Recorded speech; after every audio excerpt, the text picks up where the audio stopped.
Episode number 851, Activating the Bridge of Hope. We serve the Scarlet King. Your word is our command. Grandmaster Aurelius and Grandmaster Artimes immediately bowed to Cain as they expressed their determination. Cain nodded and sent the duo all the information about the anti-dark fog towers. As soon as Grandmasters Aurelius and Artimes saw the wave of information, their eyes widened with utter shock. The principles and blueprints behind these new towers were incredibly complex, and they couldn't help but look at the Scarlet King with reverence, wondering just how he managed to create them. Of course, it was not Cain who created the blueprints for the anti-dark fog towers, but he would not go around revealing the powers of the absolute life form system. Once it was over, he waved his hand and generated a portal back to the Silver City. Cain could take people in and out of the Samsara Arsenal module, but he had to be in contact with them. It would be fine if it were just a few people, but sending thousands would take hours. However, hundreds of people could enter the Samsara Arsenal module's first layer every second through the Samsara portals. Not to mention that only those who enter through a portal could leave through it. If Cain were to build a Samsara portal in Amazon, the Deus Behemoth Empire's capital, the people that went through the Deus Behemoth's portal could only come out through the same one. They could not use the Silver City's Samsara portal to exit the Samsara Arsenal module's first layer. Cain had attempted to figure out the reason behind such checks and restrictions, and it seemed it had to do with the spatial coordinates engraved into every person who used a Samsara portal. Ultimately, his understanding of the law of space is not high enough. After all, even if he is the greatest master of ether in that aspect, the laws behind the Samsara Arsenal module are incomprehensible to him. Not wanting to waste any more time, Cain waved his hand, commencing their departure. Grandmasters Aurelius and Artimes performed a deep bow toward Cain before they, along with everybody involved in creating the Bridge of Hope, went through the portal. Now that he was alone, Cain descended to the core of the Bridge of Hope. There were two massive portals covered in runes that extended into the earth and sky, one to the east and the other to the west. Cain took a deep breath as he harmonized with the power of space and the laws in Infinite Horizon. He let go of everything else and emptied his mind as he harmonized with the powers around him, pushing himself to his zenith. While he closed his left and right eyes, Cain's collapsing space-time eye remained open, and its light and energy kept rising higher and higher. Rumbles. After 7 days of deep meditation, Cain's entire body began to tremble, as did the fabric of space around him, generating all sorts of strange phenomena that covered the Bridge of Hope. Infinite Horizon was filled with people all day due to the Ouroboros system headquarters. Of course, that was built at the border, but still, people could see the wandering light and phenomena flooding the earth and sky, and at the core of all this was a young man with a red robe and 3 eyes. Cain's aura kept rising higher until it finally reached its zenith, and then all his eyes opened as he released his power and energy into the West Portal. An ocean of energy and space force headed into the West Portal, so immensely powerful that it made it seem it would shatter the sky and earth due to its power. That amount of force would have been more than enough to connect to any distant location in any part of Atlas and Gaia, but it would have been hard enough to reach other continents, even if there was no spatial disturbance. However, once that energy fused into the West Portal, it began to glow with the light of the sun, and the runic lines that covered the earth and sky of Infinite Horizon burst with power as they channeled the space force. The runic lines began to glow with more and more intensity as an ocean of energy flooded the West Portal, concentrating all of it in its core, and then continuing to spin faster and faster until it finally released all of it.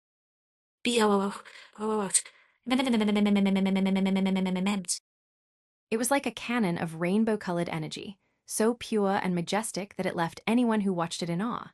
It represented a superb display of the law of space, displaying a level of power that could only be described as transcendental.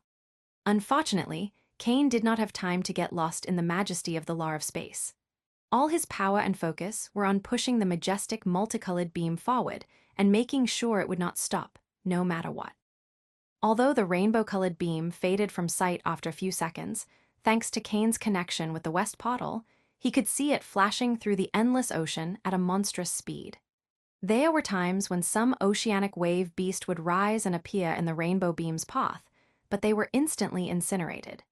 Cain clenched his teeth and fist as he kept pushing the beam forward. His entire body trembled, and blood began to leak from the corner of his collapsing spacetime, due to the immense pressure he was putting on it. Just as Cain reached his limit and was ready to trigger the Tia III rebirth mark to burn his life force for more power, he saw it. In his eyes appeared a massive battlefield, a zone marked by conflict for thousands of years. The endless destruction affected the earth and sky. Such a sight would have disturbed others, but it made Cain smile, as that was the border between the Chronos and Hyperion continents. The Bridge of Hope was a success. Thank you for listening to the Age of Chaos audio story. Pixie FM grows with listeners like you. Support the series by sharing it and join our Telegram for the latest updates. Episode number 852, 50% the speed of light. The news that the Bridge of Hope was activated spread like wildfire among the Godslayer humankind and Inferno demon camps, making their already rising spirits burn even more intensely. The Bridge of Hope's West Portal allowed them to contact the Atrox Immortus race and Deus Behemoth race, which added two powerful armies with millions of Wave Kings and Apotheosis Masters, thousands of Divine Ascension Masters, and hundreds of Titans and Gods.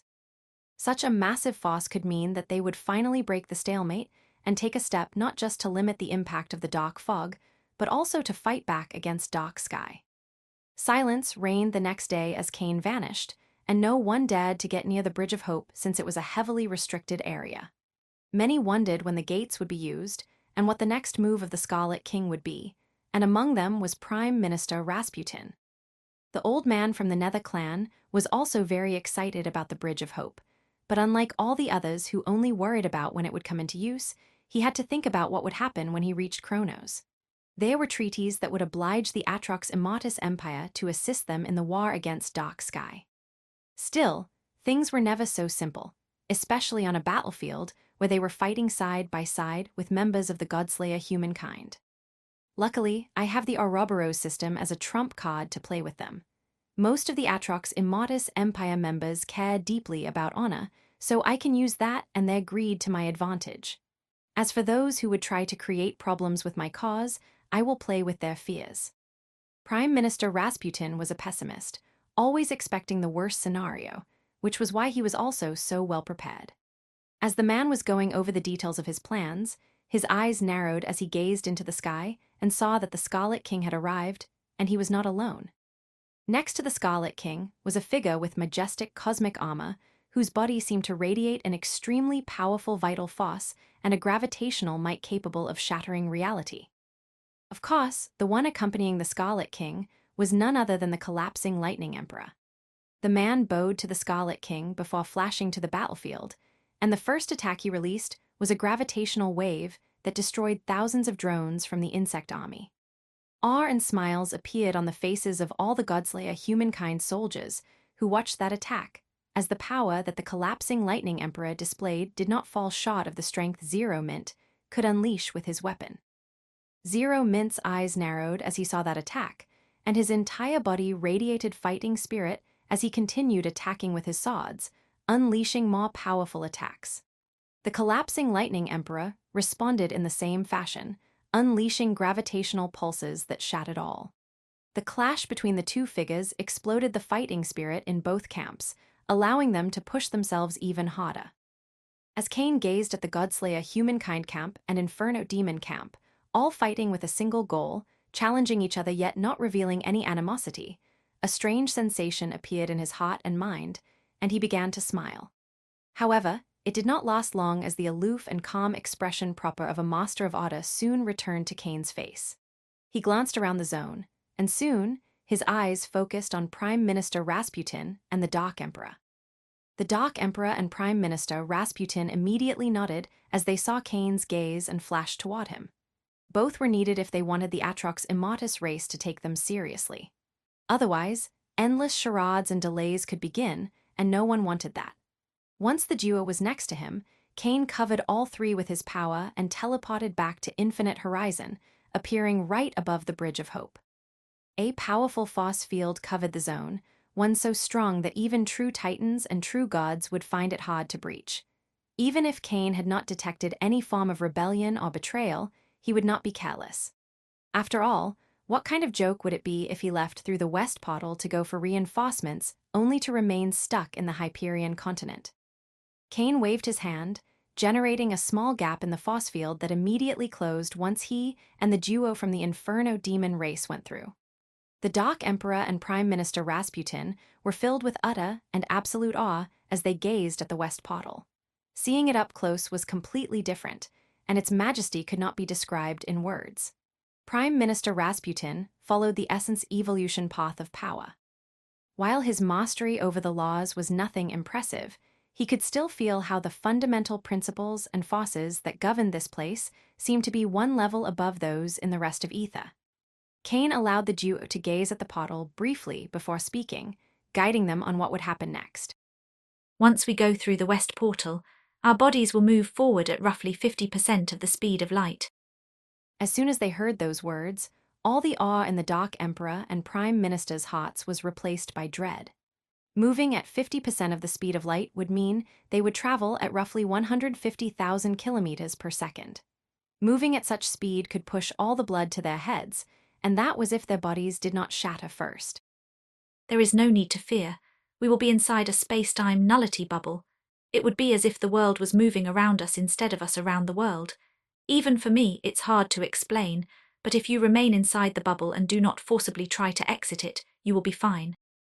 The Dark Emperor and Prime Minister Rasputin were still a little nervous, but they could not back down now, so they clasped their hands and bowed to the Scarlet King, indicating their readiness. Cain nodded, and then the trio reached the west gate, stepping into it and vanishing from infinite horizon. Thank you for listening to the Age of Chaos audio story. Pixie FM grows with listeners like you. Support the series by sharing it and join our Telegram for the latest updates. Episode number 853, Atrox Immatus Emperor. There was no natural border between the Kronos continent and the Hyperion continent, only a current of the endless sea that divided the two continents and stretched for thousands of kilometers. This current was known as the Sea of End, and its sky-blue crystalline waters had turned black after centuries of bloodshed, energy radiation, killing intent, and resentment from the clashes between the Atrox Immatus race and Deus Behemoth race. The Sea of End usually saw cruel and bloody fights, yet there was only silence today. To the south of the Sea of End stood 10 figures, each unleashing a fantastic bloodline power and a cultivation base that placed them at the peak of the divine ascension realm. These were none other than the patriarchs of the 10 great bloodlines, led by Ian, the emperor of the Deus Behemoth Empire. To the north of the Sea of End was a group just as powerful as the patriarchs of the 10 great bloodlines. They were known as the 10 Swords of the Atrox Immatus Empire, led by the emperor of the Atrox Immatus race, Ishmael. The emperor of the Atrox Immatus race was nearly 2.5 meters tall, with a lean yet muscular constitution. His body was covered in obsidian blade armor, typical of the Atrox race, but this set was far from ordinary, as every blade seemed to embody the power of the laws. The only parts of the emperor's body not covered by armor were his blue eyes, which showed a sense of determination and brutality that could make even the strongest hearts tremble. The patriarchs of the 10 great bloodlines and the 10 Swords were the maximum powerhouses of the Deus Behemoth race and Atrox Immatus race, respectively. Invading the enemy empire would not be a problem if one side could destroy the other. However, despite being a mere 3,000 kilometers apart, neither side projected killing intent toward the other. This was due to a phenomenon that had appeared in the sky above the Sea of End. It had emerged a day ago and sent shockwaves across the Kronos and Hyperion continents. Above the Sea of End was a gargantuan rainbow-colored portal. Not only was it extremely powerful, but most importantly, the laws governing its existence were so advanced that none of the powerhouses from the Deus Behemoth race or Atrox Immatus race could comprehend them. The only known fact was that an unknown force had connected a portal to their continent through the endless ocean, ignoring the chaotic state of the fabric of space. Such a feat required either immense power or extremely advanced technology. Either way, whoever was behind this rainbow-colored portal was dangerous, and the question that flooded the minds of both sides was whether they were friend or foe. As the rainbow portal began to tremble, the patriarchs of the 10 great bloodlines and the 10 sods raised their guard, their eyes sharpening as they focused on the emerging figures. The next second, 2 individuals appeared, one a member of the Abyssal clan with impressive armor and the other an old man from the Nether clan. The Atrox Immortis Empire members smiled as they saw that the ones who emerged from the rainbow portal were the Dark Emperor and Prime Minister Rasputin, leaders of the Inferno Demon Empire. Although the Atrox Immortis did not understand how the Inferno Demon Empire had obtained this portal, they were delighted to see their allies in control of it. On the other hand, the expressions of the patriarchs of the 10 great bloodlines could not have been worse, especially for the patriarchs of the Solis clan and Zanginis clan. Kabuto and Zuko looked at each other, their eyes filled with worry and apprehension. Cain had returned to Gaia to help his family and friends face the invasion of the Inferno Demon Empire, and the sight of the Dark Emperor and Prime Minister Rasputin made them fear that something had gone terribly wrong. However, before any side could utter a word or make a move, the Dark Emperor and Prime Minister Rasputin stepped to the sides and adopted a solemn, respectful, and even submissive stance toward the figure appearing next. The one who came was a young man with white hair, flaming golden eyes, a red robe, and an aura that seemed to rival the heavens and earth. His third eye glowed with power as majestic as that of the portal, and the power of the law of space seemed to bend to his will. Cain. Lord Kabuto could not help but shout as he saw Cain appear. While he was delighted to see the young man had grown so immensely powerful, he was confused as he saw the Dark Emperor and Prime Minister Rasputin accompanying him. Cain turned to the patriarch of the 10 great bloodlines' voice and focused on Lord Kabuto before clasping his hands and performing a deep bow. I have returned, father. After that, he turned toward Lord Zanginis and, still clasping his hands, made a slight bow. I am glad to see you well, uncle.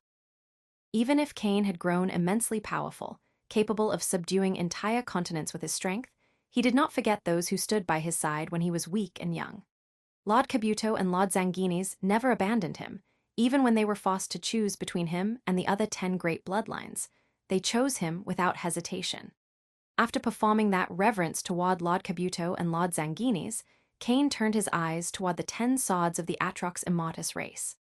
Despite their strength and thousands of years of battle, the Atrox Immortis could not help but tremble as they felt like space was pressuring them.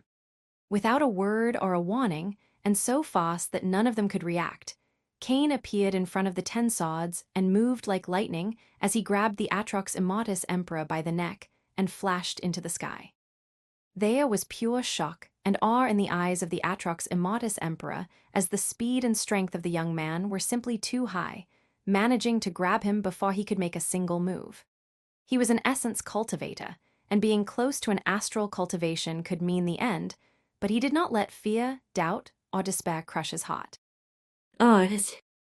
With that single roar of defiance, the Atrox Immortis Emperor conjured a tornado of golden lightning in his right hand. He blasted it straight into the young man's face without hesitation. A massive explosion echoed across the sky as waves of incredibly destructive and sharp energy spread everywhere. The patriarchs of the 10 great bloodlines and the 10 sods gazed at the sky with shock and apprehension. None dared to make a move out of fear that the other side would take advantage of that, and they waited in silence. Clearly, the young man was immensely powerful, but he received a devastating blow straight to his face and was not using his wave cloak. Once the energy faded, they saw how Cain still had a firm grip on the Emperor's neck, yet half of his face was destroyed. Cain's left eye, along with the flesh, muscles, and bones, were destroyed, leaving him a gory sight, yet the young man showed nothing as he stared at the Atrox Immortis Emperor. That was not very nice. As Cain uttered those words, a scene that left everybody in utter shock appeared. The bones, muscles, and flesh began to regrow at a shocking speed, and even the left eye returned. In less than 10 seconds, that horrible wound faded as if nothing had ever happened. The Atrox Immortis Emperor felt utter disbelief as he saw how his point-blank attack had done nothing. He then glanced at the Dark Emperor and Prime Minister Rasputin, and a sense of contentment appeared in his eyes before determination emerged. Never surrender. The Atrox Immotus Emperor shouted those words as he grabbed Kane's right hand that held his neck, and then his entire body began to glow as he put his energy into overdrive, ready to self-destruct and take the young man with him. Even if the other side could survive, it would harm him and give his people a chance. A sense of shock and awe appeared in Kane's eyes as he saw that the man was ready to self-destruct, showing not even a single shred of hesitation, ready to burn everything for what he believed was right. Suddenly, a smile appeared on Kane's face as he made his astral wave and essence wave explode, generating flawless solar tempest essence before striking the Atrox Immotus Emperor's evolution core, not harming it but stopping the overload of this one. It took immense effort and pushed himself to the absolute limit, but Kane managed to stop the self-destruction of the Atrox Immotus Emperor. He then let go of the man's neck and stared at the man with a wide smile. Thank you for listening to the Age of Chaos audio story. Pixie FM grows with listeners like you. Support the series by sharing it and join our Telegram for the latest updates. Episode number 854, The Scarlet King vs. the Ten Swords, I. Ishmael's eyes were full of confusion as he did not understand what was happening. The young man was so powerful that he not only managed to overwhelm him, but even interrupted his self-destruction, something much more challenging than just killing him. Kane's smile did not fade, but his power exploded the next second. His solar tempest essence erupted, and his skin turned red as a bright and dark golden fire covered his body. His eyes glowed with red and golden light as he pushed his ego wave and the flow to the maximum. That was his current maximum state without delving into the dangerous Nine Void Suns battle form. Ishmael and the rest of the Ten Swords were shocked by the massive power that Kane unleashed, as the pillar of energy that emerged from him was like a torrent that threatened to sunder the crystal wall. What are you all waiting for? Are you going to let your emperor fight alone? If you manage to defeat me, I and my forces will not disturb your empire for 100 years. Kane glanced at the rest of the Ten Swords as he uttered those words full of contempt. The true god Atrox were taken aback for a moment before determination and killing intent appeared in their eyes as they flashed to the sky. The power of the Ten Swords of the Atrox Immotus Empire power was supposed to be capable of facing any military force of any continent, yet it took all they had to stand in front of the young man. Kane's smile widened as he saw the determination and bravery in the eyes of the true god Atrox, and he raised his hand, signaling for them to make the first move. It was a challenge, and fighting 10 against 1 was nothing short of an embarrassment, but the 10 Swords of the Atrox Immotus Empire did not delude themselves into thinking they could face the man in a one-on-one battle. The Atrox Immotus Emperor took a deep breath as his eyes glowed with a white light. His ego wave calmed his mind and connected him with the rest of the true gods, enabling them to share a telepathic link as they prepared a battle plan. The Deus Behemoth Emperor and the rest of the patriarchs of the 10 great bloodlines did not understand what was happening. Kane's power was already monstrous, but why did he stop Ishmael from self-destructing only to challenge all 10 swords of the Atrox Immotus Empire simultaneously? Eon could not help but clench his fists as he saw how Kane remained calm in the sky as the 10 swords planned a battle strategy. He was worried that maybe Kane had grown too confident in his power, and fighting all 10 true gods at the same time was bound to be extremely dangerous. Just as the Deus Behemoth Emperor was about to step forward, trying to intervene, he froze, and his heart grew cold. He was not alone since all the patriarchs of the great bloodlines, except for Lord Kabuto and Lord Zuko, felt a crushing pressure and coldness. The origin was none other than Kane, whose smile had vanished. His eyes turned emotionless as he glanced at the patriarchs of the 10 great bloodlines. Anyone who dares to interfere is challenging my authority, the Scarlet King. Kane's voice was eerily cold, and it was perfectly clear to all that he was not playing games and what would happen if anyone dared to challenge the might of his name. Only after seeing that the patriarchs understood the message did Kane's eyes return to normal, and he smiled again as he glanced at the 10 swords, silently waiting. Ishmael and the rest of the Sods felt immense pressure behind the smile, and their souls and minds were full of confusion as they did not understand the young man, but one thing was clear. He wanted to fight all of them without help. Whether it was confidence or arrogance, they would take this chance to unleash all they had. The true gods quickly formed a circle around Cain, with 4 in the close circle and 6 more behind them. Interestingly, the 4 closest to Cain were the Essence Evolution true gods and were in pairs. Since they would have the first strike, they prepared to unleash their most powerful spells from the closest distance. Cain continued smiling, but that did not mean he was taking them lightly. The golden light in his eyes reached its peak as he took a deep breath and prepared for the incoming attack. Ishmael was accompanied by an Atrox woman covered in strange metallic bandages, and their auras seemed to achieve flawless synergy. As for the other duo, they were a massive man nearly 4 meters tall, with volcanic skin and streams of magma surrounding his body, while the woman by his side wore white robes that covered her entire figure, unleashing a powerful aura that seemed to carry on the power of time. Although the harmonization between their powers was not as high as Ishmael and the water true god, it was by no means weak. Boom. Boom. Boom. Boom. Boom. Boom. Boom. Boom. Boom. Boom.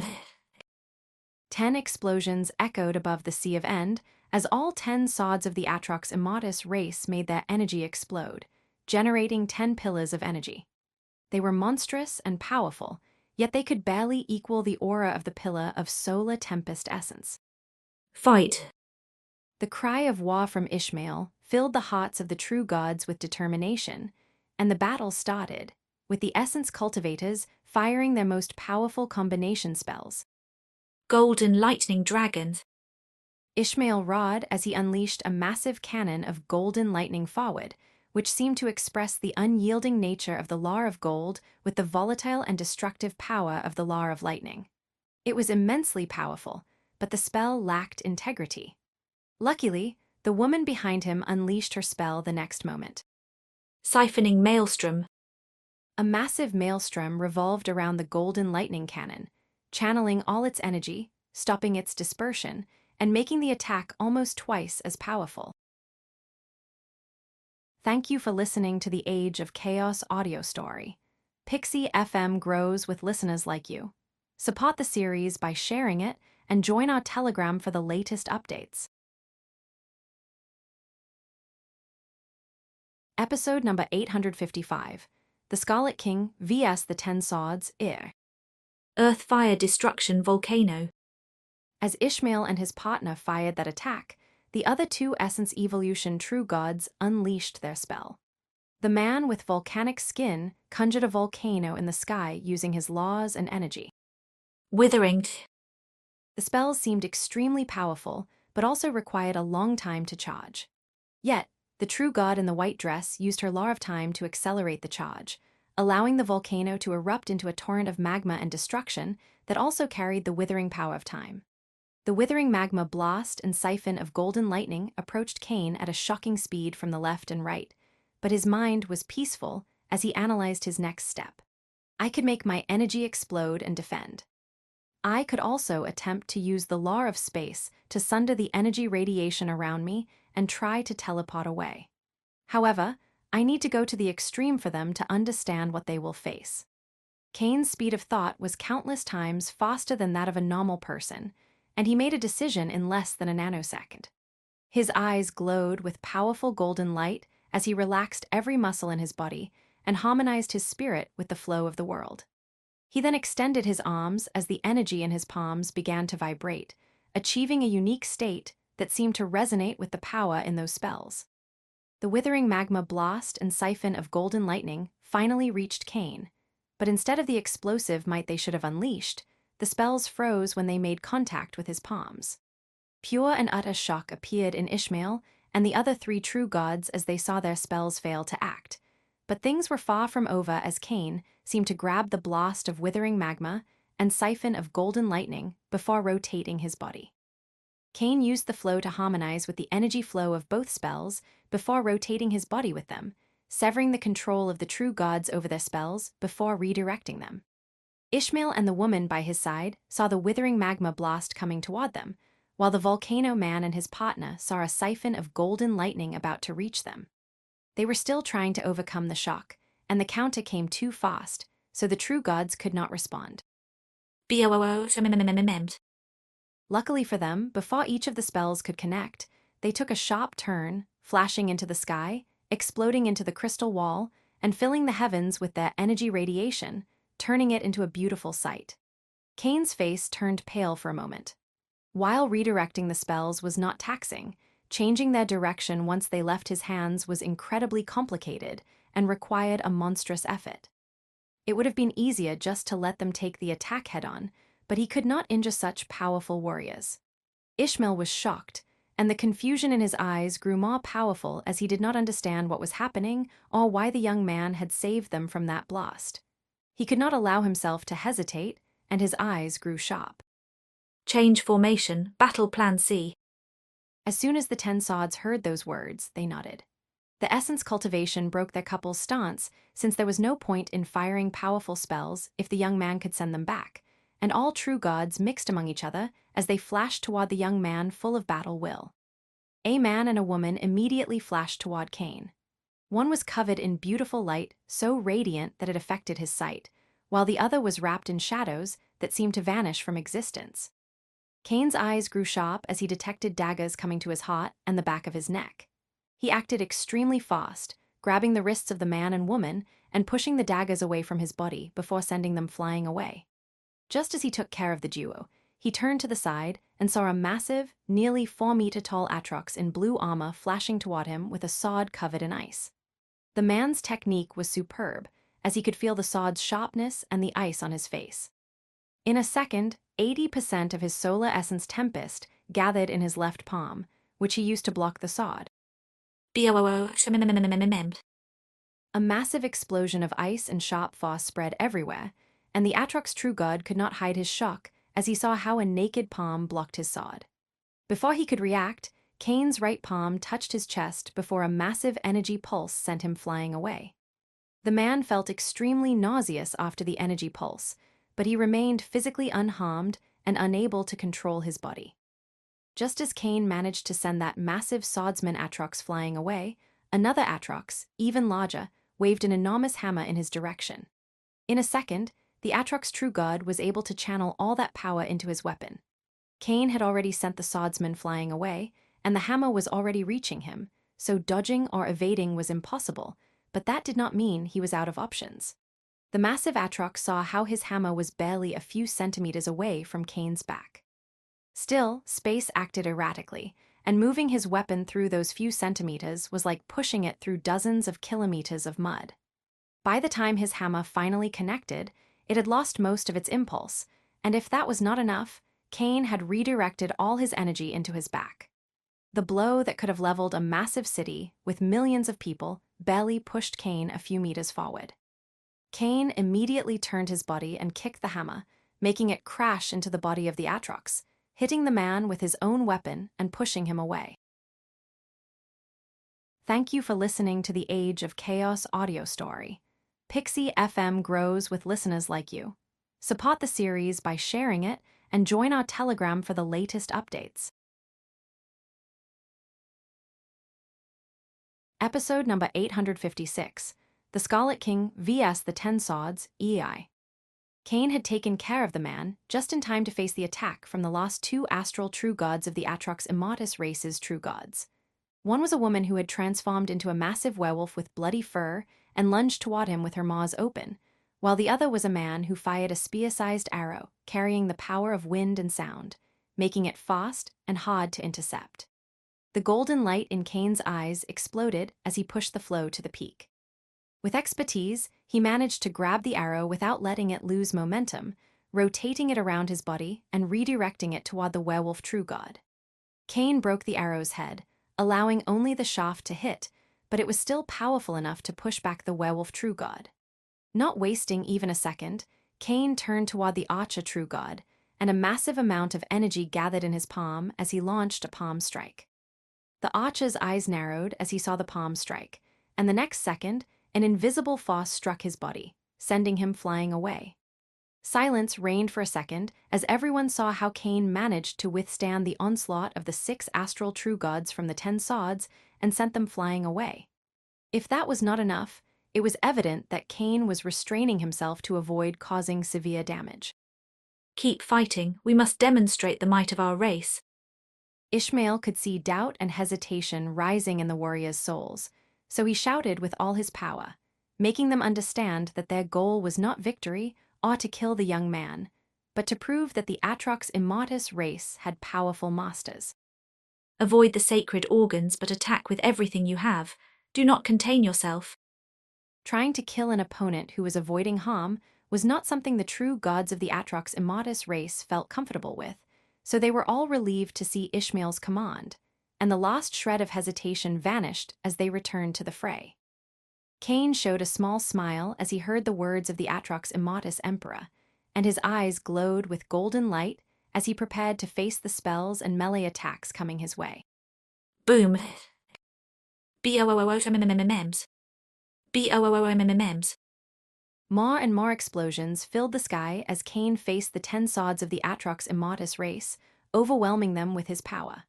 The Dark Emperor and Prime Minister Rasputin watched the battle from the Rainbow Portal. The Dark Emperor's expression was strange, as he did not quite understand the point of this battle. Prime Minister Rasputin noticed the confusion on the Dark Emperor's face and looked at the sky before speaking. Tell me, how strong is the Scarlet King? The Dark Emperor was surprised by the sudden question, but as he noticed the sharp light in Prime Minister Rasputin, he answered with seriousness. His body, energy control, laws, and abilities are beyond comprehension. He is so powerful that trying to measure his battle strength and classify him in a rank or tier is currently impossible by Ether's standards. Prime Minister Rasputin softly nodded as he heard that, agreeing with the assessment. Now tell me, who is stronger, the Scarlet King or Dark Sky? A sharp light appeared in the Dark Emperor's eyes as he gazed at the fight in the sky, and took a moment to respond.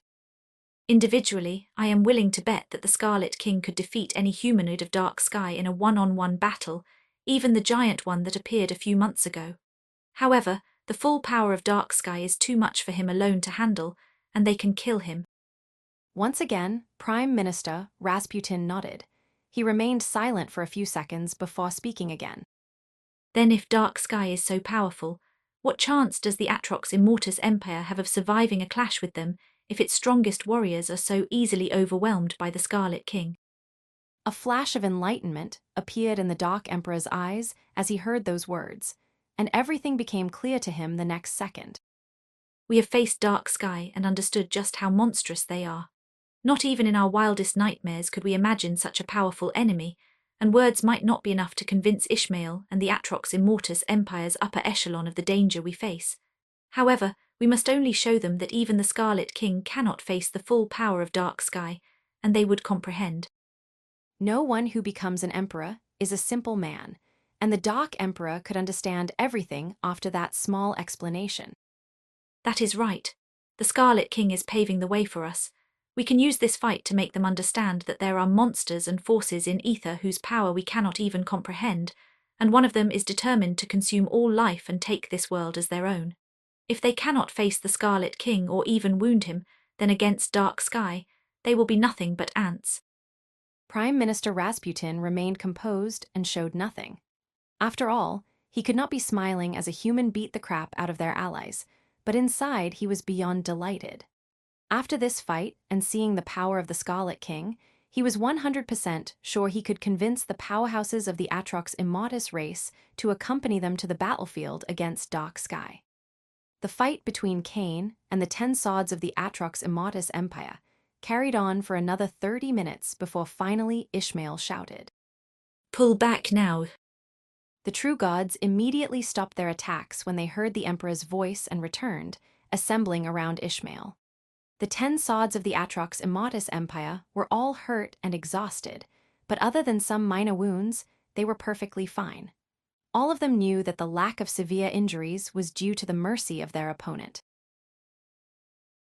Thank you for listening to the Age of Chaos audio story. Pixie FM grows with listeners like you. Support the series by sharing it and join our Telegram for the latest updates. Episode number 857, The Darkness Eye.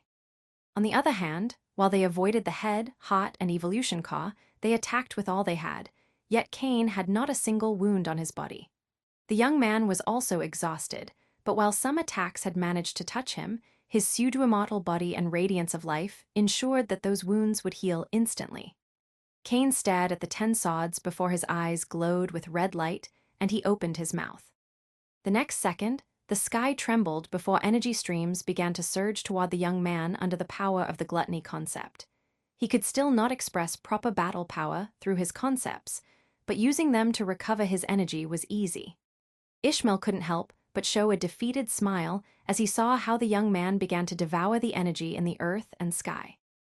At this rate, Cain would regain his energy pool in minutes, while they would need hours to recover, making the difference between their powers painfully obvious. What do you seek, young man? Cain only smiled as he heard that question and stopped devouring the energy before answering. To make you more powerful. Shock appeared in the eyes of the Atrox Immortus Emperor and the true gods, and they were not alone, as the same feeling appeared in the patriarch of the Deus Behemoth race.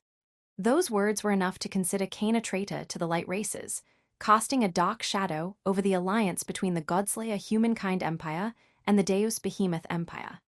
Cain noticed the sharp light in the eyes of the patriarch of the Deus Behemoth Empire, but remained calm. Before anyone could say something, he raised his hand and began to conjure massive spheres of red flaming energy that contained streams of his ego wave. Cain was very tired and did not have enough energy to form true void suns, but the ones he was conjuring only needed to act as a vigilance tool and did not require true battle power. After the 9 massive spheres appeared, he waved his hands, spreading them across the Sea of End. From this day on, I forbid any form of aggression between the Deus Behemoth Empire and Atrox Immortus Empire. Defying this decree will be considered a direct challenge to the Scarlet King. The 9 void suns burst with energy that flooded the sky and ocean, covering the Sea of End and everything around it. Divine Ascension Masters could still cross the radiation, but the seed of Cain's ego wave in the fiery sphere would detect them. The Deus Behemoth race and Atrox Immortus race have battled for thousands of years, and no one really thought something would make them stop. Yet right now, the words of a 26-year-old man seem to have forced a ceasefire. Cain's eyes were sharp as he allowed his aura to flood the sky for a moment before relaxing and turning toward the Dark Emperor and Prime Minister Rasputin. Immediately, the duo from the Inferno Demon Empire clasped their hands and bowed toward Cain before flying toward Ishmael and the 10 sods of the Atrox Immortus race. The Dark Emperor and Prime Minister Rasputin could see the doubt and discontent in the eyes of the Atrox Immortus Emperor and true gods. I know you doubt our intentions and might even think we have sold ourselves to the Godslayer Humankind, but please hear our words. We are willing to accompany you back to Evernite and answer all your questions there.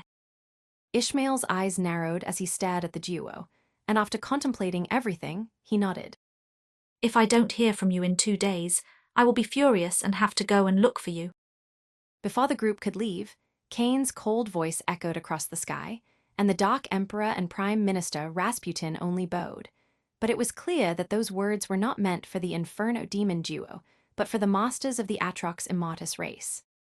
Ishmael glanced at the Scarlet King one last time before guiding the 10 sods and the duo of the Inferno Demon race away.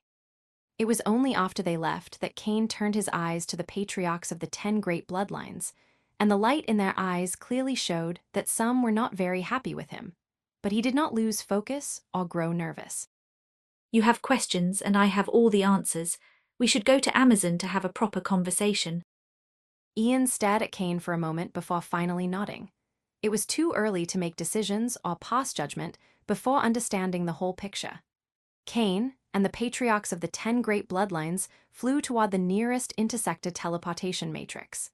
Cain was no longer an infinite horizon and could not channel its power to connect to any point of the nearby continents. Luckily, the teleportation formation led them near the Bahamut sector, and after that, it was only a matter of flying a few minutes before appearing in the flying city that was Amazon. Normally, entering the capital of an empire was extremely dangerous since it was full of formations and could empower the opponent, but Cain was not afraid. Cain had already survived the Silver City, and he was much stronger. Not to mention that, unlike the Crown Prince, Ian cared about his people and would not do anything so risky as to start a battle that could kill them all. Once they reached Amazon, Ian guided the group into a massive castle. It was not made of metal but rocks, fitting perfectly with the harmony of the flying city. The group immediately headed into an enormous hall with a round table and 10 chairs, seemingly used to discuss matters between the 10 great bloodlines. As soon as they entered the room, all the patriarchs turned toward Cain, and none took a seat. They were all full of doubt and questions as they focused on the young man, and even Lord Cabuto and Lord Zanguines were no exception. Thank you for listening to the Age of Chaos audio story. Pixie FM grows with listeners like you. Support the series by sharing it and join our Telegram for the latest updates. Episode number 858, The Darkness Ir. Cain's previous statement could be considered a betrayal of the Deus Behemoth Empire. Even if the two old men appreciated him very much, if they had to choose between the young man and their race, the answer was evident no matter how painful it would be. Luckily for the group, Cain did not make them wait and immediately sent a message to their computer rings of all the present.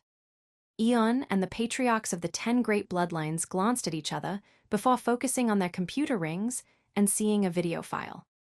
None hesitated and opened it, and they immediately saw a dark fog covering the north of Atlas, rapidly extending across the sectors and carrying an insect army that killed everything in its path. The darkness is. Although they were all shocked, one of the patriarchs was utterly terrified, and a sense of absolute dread filled his soul as he shouted. The one that shouted was Lord Cabuto, the patriarch of the Solis clan and the man blessed with the gift of prophecy.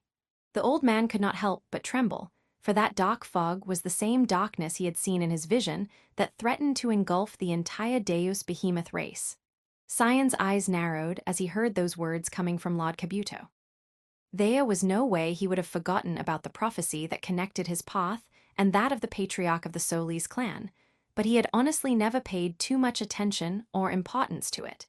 It was not that he doubted the man's word, but prophecies were unreliable, and one never knew how they would present themselves.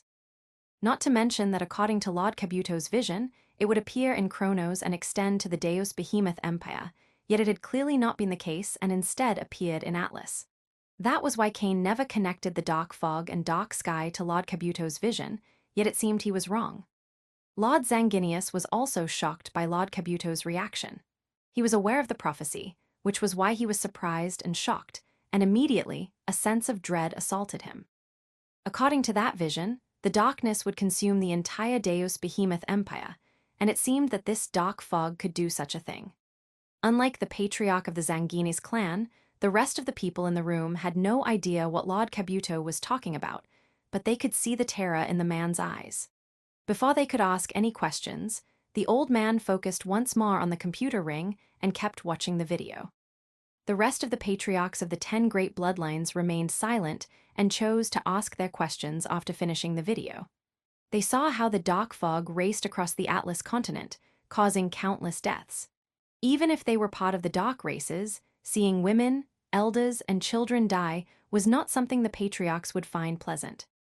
The dark fog and the insect army continued their rampage until the 7th prince of the Inferno Demon Empire rallied the troops, achieving a certain balance before leading the forces to the north to find the origin of their power.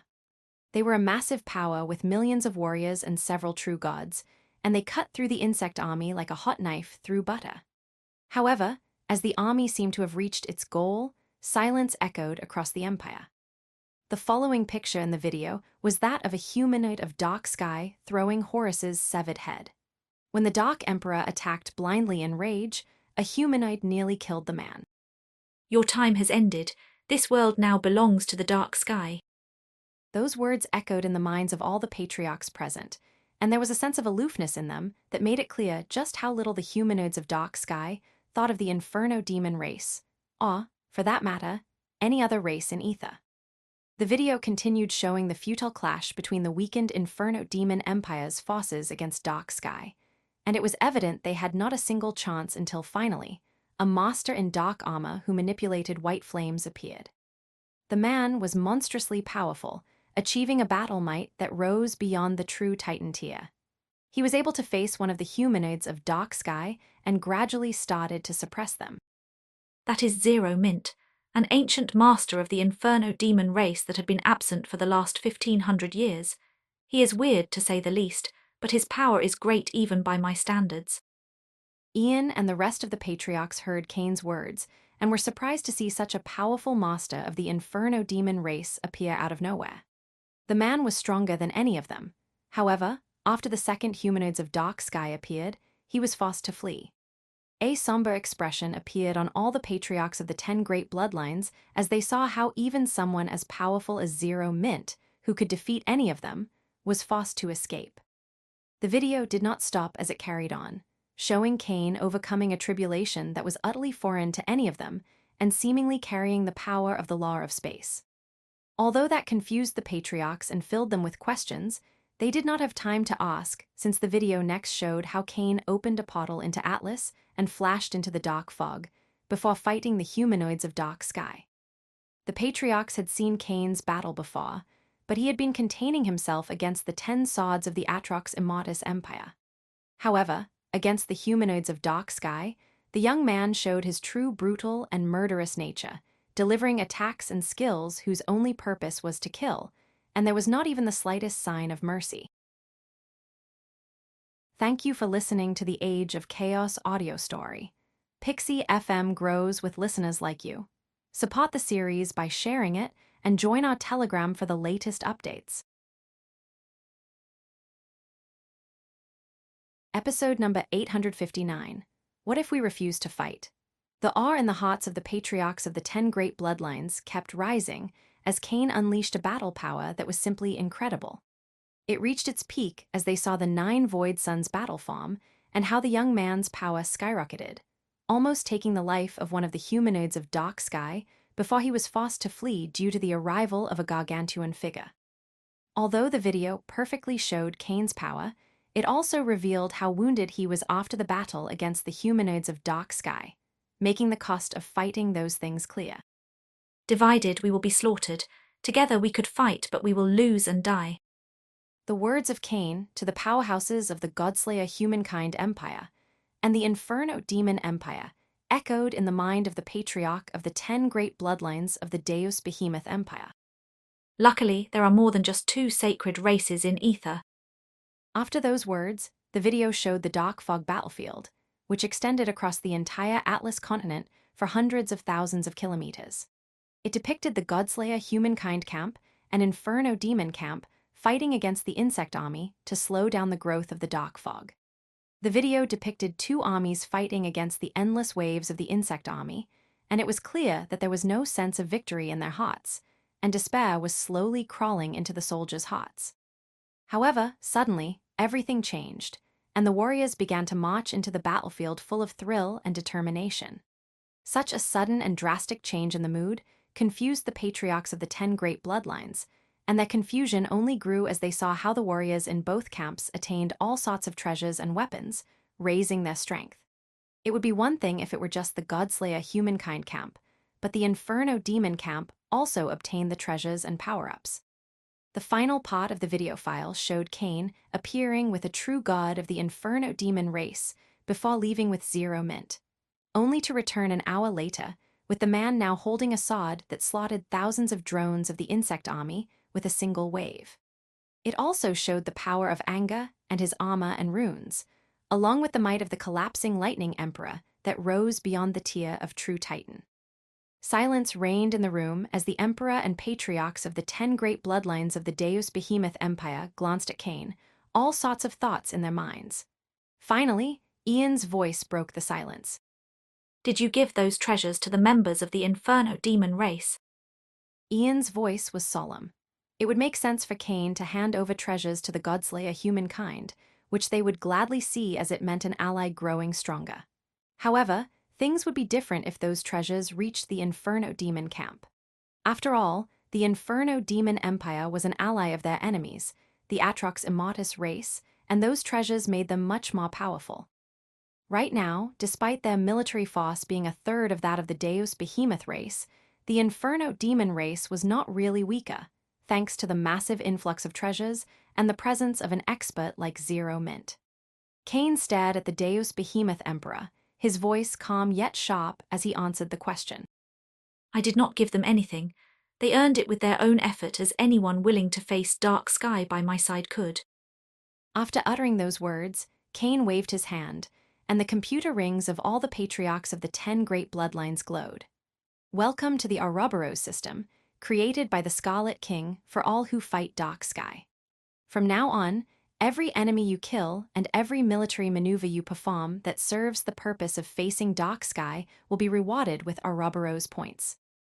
The true Titans were surprised when they heard those words, and they then focused on the module that appeared in their computer rings. They saw all the information about the Ouroboros system, including the point allocation, how to earn points, the scoreboard, and the Ouroboros ranking. Then their eyes went to the rewards, and immediately they were stunned. The amount of treasures was too massive, enough for everyone who worked hard to get some. It became clear to all why those soldiers of the Godslayer Humankind camp and Inferno Demon camp suddenly became so energetic, and from where their treasures emerged. Eon frowned from time to time as he analyzed all the information, and it became crystal clear to him what Cain's purpose was by connecting the Sea of End to Infinite Horizon. What will happen if we refuse to assist you in the fight against Dark Sky? Some patriarchs of the 10 great bloodlines could not help but frown as they heard those words. It was clear to all how dangerous Dark Sky was, and they did not believe the Force would be satisfied with just Atlas and Gaia. The dissent was especially clear in Lord Kabuto and Lord Zanguini's, as in their eyes, Dark Sky was the darkness that would swallow all of Hyperion's continent, so they needed to fight it no matter what. However, the patriarchs remained silent out of respect for the Emperor and waited to see his interaction with the Scarlet King. Cain glanced at the man, and slowly his eyes began to lose all light, showing nothing but absolute brutality and indifference. Eon felt immense pressure as he gazed at those empty eyes, but stood firm and did not falter. If you wish to forget all the pacts between the Deus Behemoth Empire and Godslayer Humankind Empire, that's fine. I will not force anyone who is too cowardly to fight. However, Dark Sky is a threat to the world, so you must pay tribute to the war effort, which is not optional. I want all your evil treasures and all the criminals in your prisons. Thank you for listening to the Age of Chaos audio story. Pixie FM grows with listeners like you. Support the series by sharing it and join our Telegram for the latest updates. Episode number 860, The Deus Behemoth Empire's Decision, I. Ian's brow furrowed as he heard those words. He was a bit confused by the tribute, as he had no idea why Cain would want evil treasures. As for the prisoners, that was easier to understand, given what had happened to the millions of criminals of the underworld forces during the Scarlet Inquisition. It wasn't irrational to demand a tribute, as it was true that Dark Sky posed a threat to the entire world. A sharp light appeared in Ian's eyes, as he seemed to consider every aspect of the future war and the Deus Behemoth Empire's path. What would happen if we don't march, but the Atrox Immortus Empire does enter the battlefield? I will enhance the power of anyone who fights by my side. The Atrox Immortus Empire will gain full access to all the benefits of the Ouroboros system. If they have the power, they might even obtain world treasures such as Zero Mint's sword or the collapsing Lightning Emperor's armor.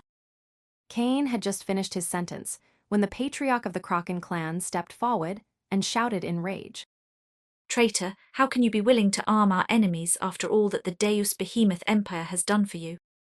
The patriarch of the Kraken clan was about to continue shouting when Cain's eyes focused on him, making him feel like he was in the maws of a monster. The pressure was so immense that the man nearly crumbled to the ground. Cain focused on the patriarch of the Kraken clan for a moment before turning his gaze around the room. The Deus Behemoth Empire did provide immense help to me, but who was the one who uncovered the secrets between two of your 10 great bloodlines and a dark king of the organization? Who discovered the secret dungeon of the Umbra clan and saved people from all your families? Who led the charge and erased the dark factions, setting the underworld ablaze and filling your empire's chest with their treasures? Cain's words echoed across the room, and none of the patriarchs of the 10 great bloodlines could rebuke them, as he was right. The Deus Behemoth Empire had done a lot for Cain, but his service more than paid for all that. After laying out that line of thought, Cain glanced at Lord Cabuto and Lord Zanguines. The coldness in his eyes vanished, and a small smile appeared. Of course, there are debts that are more than just transactional. Out of gratitude for certain individuals, I will ensure that the Atrox Immortus Empire does not attack your territories as long as I am in Ether. Before leaving, I will issue a decree to ensure that the Godslayer Humankind Empire continues protecting your empire. Smiles appeared on the faces of the patriarchs of the Solis clan and Zanguines clan as they heard those words. Even if the Deus Behemoth Empire would refuse to fight and take the coward's path, Cain would still protect them. The rest of the patriarchs were also pleased with that news, and the patriarch of the Kraken clan could only lower his head. If anything, the one that was lacking gratitude was the Deus Behemoth Empire for not supporting its ally. Unlike the other patriarchs, Ian could not help but frown, and his eyes soon grew sharp. So, around 1,500 to 2,000 years of protection. The patriarchs frowned when they heard those words and were confused. Cain did not declare a deadline and say he would pass down a decree, and there was no such thing as a time limit. However, it did not take long for the rest to understand what Ian was referring to. Due to the nearly divine image that Cain projected, all powerhouses from the Godslayer Humankind Empire would push themselves to the limit to honor his words. However, what would happen once all the powerhouses that knew the Scarlet King ascended to the Astral Sea, and a new Godslayer Humankind Emperor rose?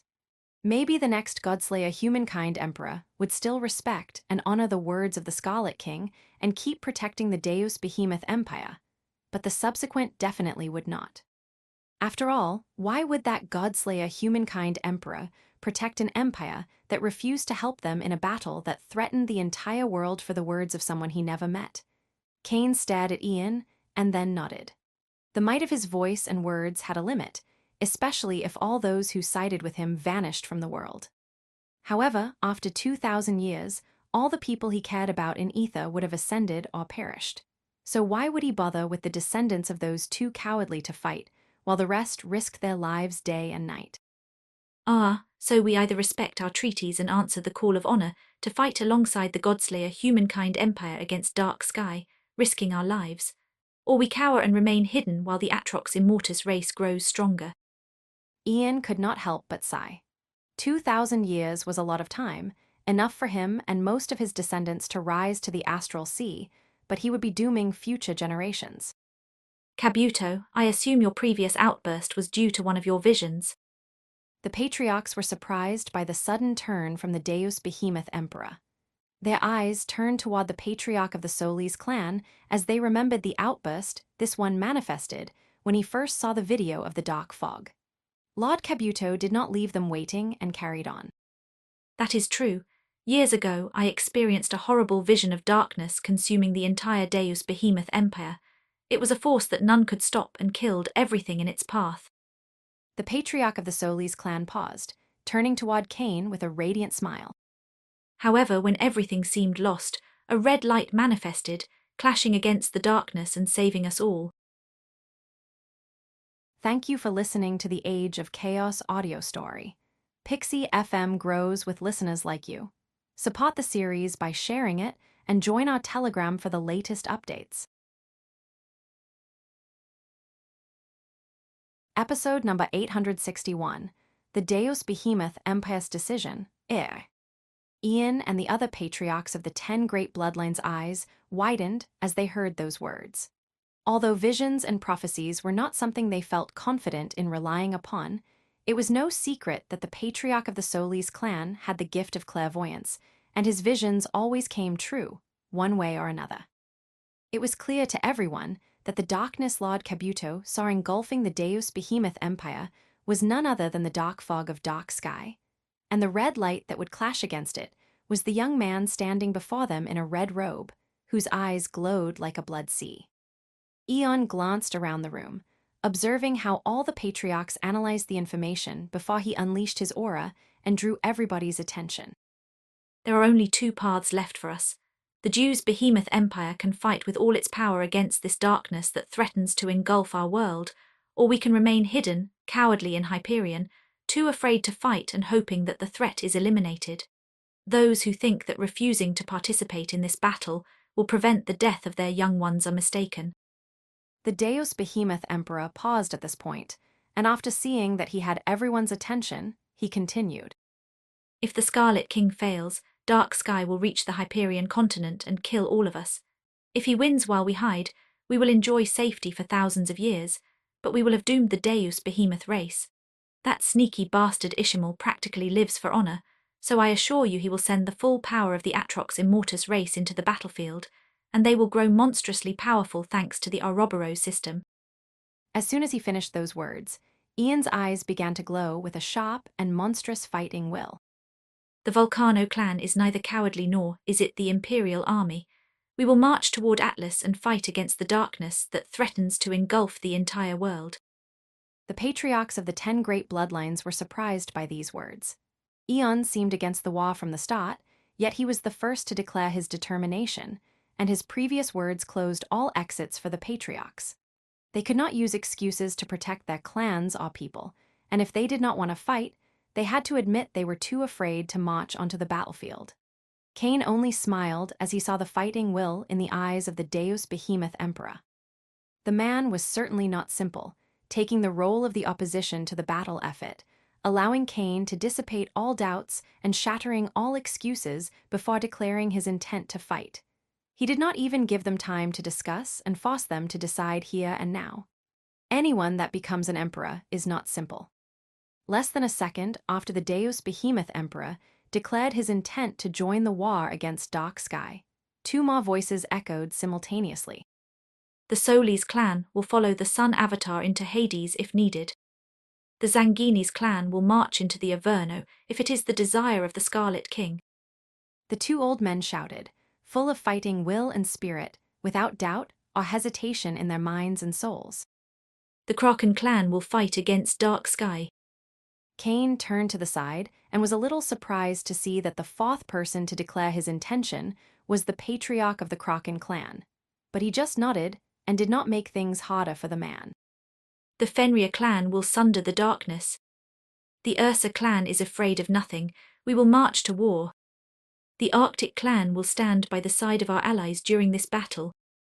The Gravitas clan will use all its power to destroy those threatening our world. The Aeolus clan is prepared to fight for the righteous cause. Now that 4 of the 10 great bloodlines had already committed to the war effort, the others had no choice, and they immediately declared their will to fight, trying not to be the last. The Umbra clan will use all it has in this fight. The last one to speak was the patriarch of the Umbra clan. He was a middle divine ascension master, very weak for a patriarch, considering that all the others were true titans, but he was all that was left of the upper echelon of the Umbra clan after the purge. Cain smiled and was genuinely delighted with how things had gone. Everything was resolved smoothly, and he had secured the full power of the Deus Behemoth Empire in less than a day. He hoped things had gone as smoothly for the Dark Emperor and Prime Minister Rasputin. Great, as long as you fight against Dark Sky, I will use all my power to help you grow stronger. I still need all the evil treasures from the Deus Behemoth Empire, but since you will fight, I will exchange them for revolution refinements. The eyes of Ian and the patriarchs of the 10 great bloodlines glowed as they heard those words. Revolution refinement was already known across the Deus Behemoth Empire, since all the Scarlet Inquisitors obtained that power and had grown immensely powerful, with some Scarlet Inquisitors becoming true titans. Evil treasures were not very popular, and there was a stigma around them, so if they could use them to obtain miraculous power like revolution refinements, they were more than happy to do so. Gather as much evil treasure as you can. Based on the treasure's power and amount, I will decide how strong the revolution refinement will be. Cain could see the eagerness in the eyes of Ian and the patriarchs, and was sure he would get enough evil treasures to obtain at least 2 more world treasures from the Samsara flames. As for the criminals, there was no need to go to that extreme if the people would fight by his side. Thank you for listening to the Age of Chaos audio story. Pixie FM grows with listeners like you. Support the series by sharing it and join our Telegram for the latest updates. Episode number 862, Cosmic Tyrant Framework's 4th Level I. I will stay for the following week in the Hyperion continent, so if you have any inquiries or doubts, you can summon me. After that, I will march to Kronos to ensure everything is in order with the Atrox Immortus Empire. I expect the armies to be ready to march through the Bridge of Hope toward Gaia in a month. Cyan paused at this point, his eyes growing cold. Be sure that no matter how many of your forces march into Atlas, none of the sacred races will use that as a chance to attack your domain. I will slaughter any force or organization attacking a race fighting Dark Sky. Ian and the Patriarchs smiled when they heard that, as it meant that they could freely march into Atlas without concern for the Atrox Immortus race planning something in Hyperion while they were away. Of course, Kane's word also meant that if any of them were to try to move into Kronos, he would kill them. We understand. A month is enough to ready our armies to march through the Bridge of Hope and into Atlas. Good. Kane nodded, and a meaningful light appeared in his eyes as he continued. I would also like to extend an invitation to all your best wave crafters, alchemy masters, rune masters, and genetic coders. I can bring them to a special place where they will have access to the most advanced cultivation techniques and knowledge regarding their professions. However, if they accept, they will lose contact with the outside world until the fight with Dark Sky ends. This is an invitation, and it is not obligatory. I can accept up to 300 masters of each profession. They must understand that they might not return to their families for hundreds or even thousands of years. Ian's eyes narrowed as he heard that. He did not doubt that it would be a divine opportunity that the Scarlet King was offering to those masters, but losing all contact with the outside world was hard, especially if you didn't know how long it would last. I will contact the masters and geniuses of those professions and relay your message. I will have a list of those willing to follow you soon. Kane nodded and then smiled before turning toward Lord Kabuto and Lord Zanguinis. Father, uncle, wait for me in the Solis clan's sacred home. Gather as much treasure as possible in the meantime. The stronger and Evola, the better. Lord Zanguinis and Lord Kabuto were a little confused by the request, but they were sure it was bound to be something exciting, so they smiled and nodded. The rest of the Patriarchs could only look at the duo with envy. It was clear that the Scarlet King would help them grow stronger since they were his favorites, and none of them would be so lucky. After that, Kane turned to the Patriarch of the Fenrir clan and Xena Fenrir. Kane waved his hand, and 3 floating swords emerged from his space ring the following second. Those were the space swords. They had been of great use before, but Kane had much better weapons now, and it was time to return them as he wanted something much more precious. The weapons flew toward the Patriarch of the Fenrir clan, and as the woman glanced at the space swords, she saw not a single crack on them. Even more impressive was that the energy matrices had been improved, and the treasure was even stronger than the last time she saw them. Although the space swords had received a lot of damage, especially during the last fight against the Crown Prince and Evil Halberd, Kane had made sure the masters in the Samsara Arsenal module's first layer fixed them. Xena stared at Kane briefly as she stowed the swords in her space ring and nodded. It is back in the sacred home of my clan. Then let's go. Kane appeared next to the Patriarch of the Fenrir clan the next second and put his hand over her shoulder before the collapsing spacetime eye glowed, and a monstrous space foss emerged from his body. Crack. A flash of awe appeared in the eyes of the Patriarchs of the 10 Great Bloodlines as they saw the cracks in space with humanoid forms left behind due to the immensely powerful teleportation that Kane triggered. There is no time to lose. We all have our tasks and must prepare our armies. Yes, Emperor. All the Patriarchs nodded, and their eyes were sharp, ready to mobilize the full strength of their armies. Xena's eyes widened the next moment as she was on Amazon a moment ago, and the next moment she appeared in the sacred home of the Fenrir clan. Her clan's home was over 5 sectors away from the capital, yet she arrived in less than a second. However, before she could get over the shock, her entire body began to tremble as her face grew pale. She felt a recall that almost made her spit blood. teleportation was not simply disappearing and appearing somewhere else.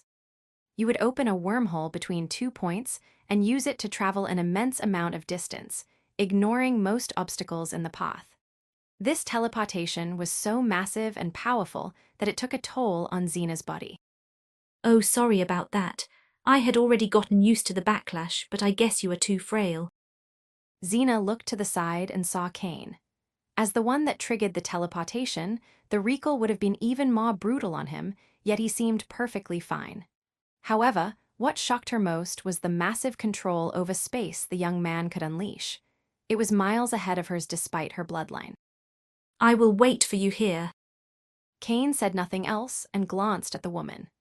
Xena stared at the young man for a moment and nodded, then vanished from the sky and returned with a space ring a minute later. Thank you for listening to the Age of Chaos audio story. Pixie FM grows with listeners like you. Support the series by sharing it and join our Telegram for the latest updates. Episode number 863, Cosmic Tyrant Framework's 4th level IR. Immediately, Cain's eyes began to glow. Very few treasures in Ether could still raise his interest, but that demonic head was definitely one of them. When will we get it back? Xena's question drew Cain's attention back to reality. Although their initial arrangement stipulated only a year, Cain was now so powerful that if he chose to keep the natural inheritance, there was nothing Xena or the Fenrir clan could do about it. Of course, Cain could not act so overwhelmingly and bully one of the 10 great bloodlines of the Deus Behemoth Empire, especially since they were about to follow him into war. I am currently at the peak of the 3rd level of the Cosmic Tyrant Framework. Once I reach the 4th level and stabilize my power, I will return it and even provide guidance on breakthrough. Xena's eyes immediately glowed, and a beautiful smile appeared as she heard that. The 4th level of the Cosmic Tyrant Framework was incredibly complex, and none of the members of the Fenrir clan even had an idea of how to approach it, but the young man before her was a divine genius. If Cain could offer guidance, she would not mind handing over the natural inheritance for 100 years. Then I will pray for your success. The patriarch of the Fenrir clan smiled as she performed a short bow. Until we meet again. Crack. Cain nodded to the woman before summoning the power of the collapsing spacetime eye and teleporting a massive distance, leaving a silhouette in the space fabric the next second. The woman saw Cain vanish and felt awe in her heart as she saw that power. It did not take long for her eyes to regain focus as she flashed into the Fenrir clan's sacred home, and soon, the entire city began to mobilize as the warriors heard the call to war. Cain appeared in the Bahamut sector the next moment, and he took a deep breath as the power of the collapsing spacetime eye glowed once more, and he performed an intersector teleportation, appearing in the sky above the Solis clan's sacred home. Cain's face was pale this time, and there was a flash of exhaustion on him. The intersector teleportation's backlash might not be high enough to harm him, but it consumed massive energy, and performing 3 in a row was highly taxing. Although the Solis clan's sacred home had several defensive formations and a multitude of powerhouses, none could detect Cain's presence as his power and manipulation of the laws were simply too high. It will be around a day until father and uncle have finished their preparations and collected the treasures. Cain was not just going to waste his time, and the next second, he focused and teleported into the Samsara Arsenal module's first layer, leaving a car covered by a layer of space that he could use to teleport back. Once he appeared in the sky of the first layer, Cain adopted a meditative position and summoned the massive demonic skull covered in majestic golden runes. He then took a deep breath, allowing the soul enlightenment mist to fill his lungs and soul sea. Since Cain would focus on the runes and decipher the path to the 4th level of the Cosmic Tyrant Framework, he would use the mind's cognitive enhancing properties of the pink mist. Cain's ego wave flooded into the natural inheritance, allowing his mind to synchronize with the golden runes and forget about everything else. Thanks to the help of the soul enlightenment mist, it was easy for Cain to fully immerse himself in the runes of the natural inheritance. The essence of the first 3 levels of the Cosmic Tyrant Framework is to utilize the law of space to fortify the body's internal and external structure, making it dense and resilient on a molecular level. Then, I will align my molecular structure with the spatial fabric, achieving a sublime synergy with the law of space, allowing my body to disperse the energy from any attack I receive across the spatial dimensions I have tuned to. Cain went through every step of the cosmic tyrant framework again and again in his mind, figuring out the slightest details and principles of this framework, not relying on instincts or his gifts, but meticulous calculation and analysis. This cosmic tyrant framework's natural inheritance required Cain to find the knowledge and principles of the fourth level before he could start to practice it. It was highly complicated, and something no member of the Fenrir clan had been able to achieve despite having the demonic skull for hundreds of years. Cain's collapsing spacetime eye glowed with increasing power as he pushed his understanding of the law of space to the peak, trying to figure out the key behind the fourth level. Hours passed, and Cain felt he was getting closer and closer to figuring out the principles of the fourth level of the cosmic tyrant framework, but something stopped him. It felt as if he was seeing a piece of the puzzle, but there were missing pieces covered by a dark fog. After almost 10 hours of meditation, Cain finally opened his eyes, and he could not help but frown as the mysteries of the fourth level still eluded him. I feel that even if my dominion over the law of space were to rise to the next tier, I would still not be able to see the fourth level. There is something I am missing, but what? Up to this point, the cosmic tyrant framework had operated under the rules of the law of space, and as long as your domain over the force of space was high enough, you could carry on, but that doesn't seem to be the case for the fourth level. A sharp light appeared in Cain's eyes as he focused on the demonic skull, no longer trying to decipher the principles in its runes, but seeing it from an archaeological point of view. Thank you for listening to the Age of Chaos audio story. Pixie FM grows with listeners like you. Support the series by sharing it and join our Telegram for the latest updates. Episode number 864. Cosmic Tyrant Framework's fourth level EI. This skull was found inside the astral bloodline realm. Everyone in the Fenrir clan thinks its humanoid form is just a coincidence. After all, there has never been a member of the Deus Behemoth Empire that entered the dimension with these characteristics. However, I know that the astral bloodline realm is, in reality, the corpse of Anarch, the primordial, a life form that must be above the soul realm. This skull could very well be the head of an ancient and powerful entity that the primordial devoured thousands or maybe even millions of years ago. A natural inheritance is born once the energy of a place for a certain amount of time washes an object, structure, or even a body. The space properties of the natural inheritance must be related to the power that this demonic entity had when alive, but the fourth level seems different. I can feel there are other forces that dictate its principles. Cain fell into deep contemplation as he attempted to figure out the missing pieces. There were myriad powers and cosmic forces inside Anarch's body, and he could not comprehend even a fraction of them. However, 4 powers flooded every piece of the primordial's corpse and were the purest of all. The same forces must be implemented into the foundation of someone who takes the primordial path. Cain took a deep breath as he infused his ego wave into the demonic skull once more, perceiving the power and principles behind the golden runes. However, this time, instead of just looking at the runes through the lens of the law of space, he also added all 4 elemental laws. Less than a minute after performing that part, Cain's eyes glowed with utter thrill and excitement. Using the law of space and the elemental laws to decipher the mysteries behind the golden runes, he felt the path to the fourth level of the cosmic tyrant framework finally open for him. Not allowing the focus and inspiration to vanish, Cain's eyes burned with red light as he pushed himself to the limit, taking as much soul enlightenment missed as possible and pushing his mind into the fourth level. Hours passed as Cain pushed his mind and soul harder and harder, using everything he had on the technique and erasing any unnecessary thought from his mind. Finally, after 30 hours of training, pushing his mind, soul, and laws to the limit, a sense of enlightenment emerged in Cain's eyes and a smile appeared on his face. I see it. Cain had uncovered the secret and principles behind the fourth level of the cosmic tyrant framework, and he could finally start cultivating it. Of course, the fact that he had access to the information only meant that he was able to cultivate it. Truly stepping into the fourth level was something completely different. The process is beyond complicated. I will need to rearrange the atomic composition of my muscles and bones using the law of space, and for this new framework to be stable, I will need to add the power of the law of fire, law of water, law of earth, and law of wind. Any mistake could lead to a catastrophic chain reaction that could waste away my body and do horrible damage to my life force. The dangers of the fourth level of the Cosmic Tyrant framework were immense, but even so, Cain was determined to train it, as the power he would gain was simply incredible. Just reaching the fourth level will manage to push my body to that level.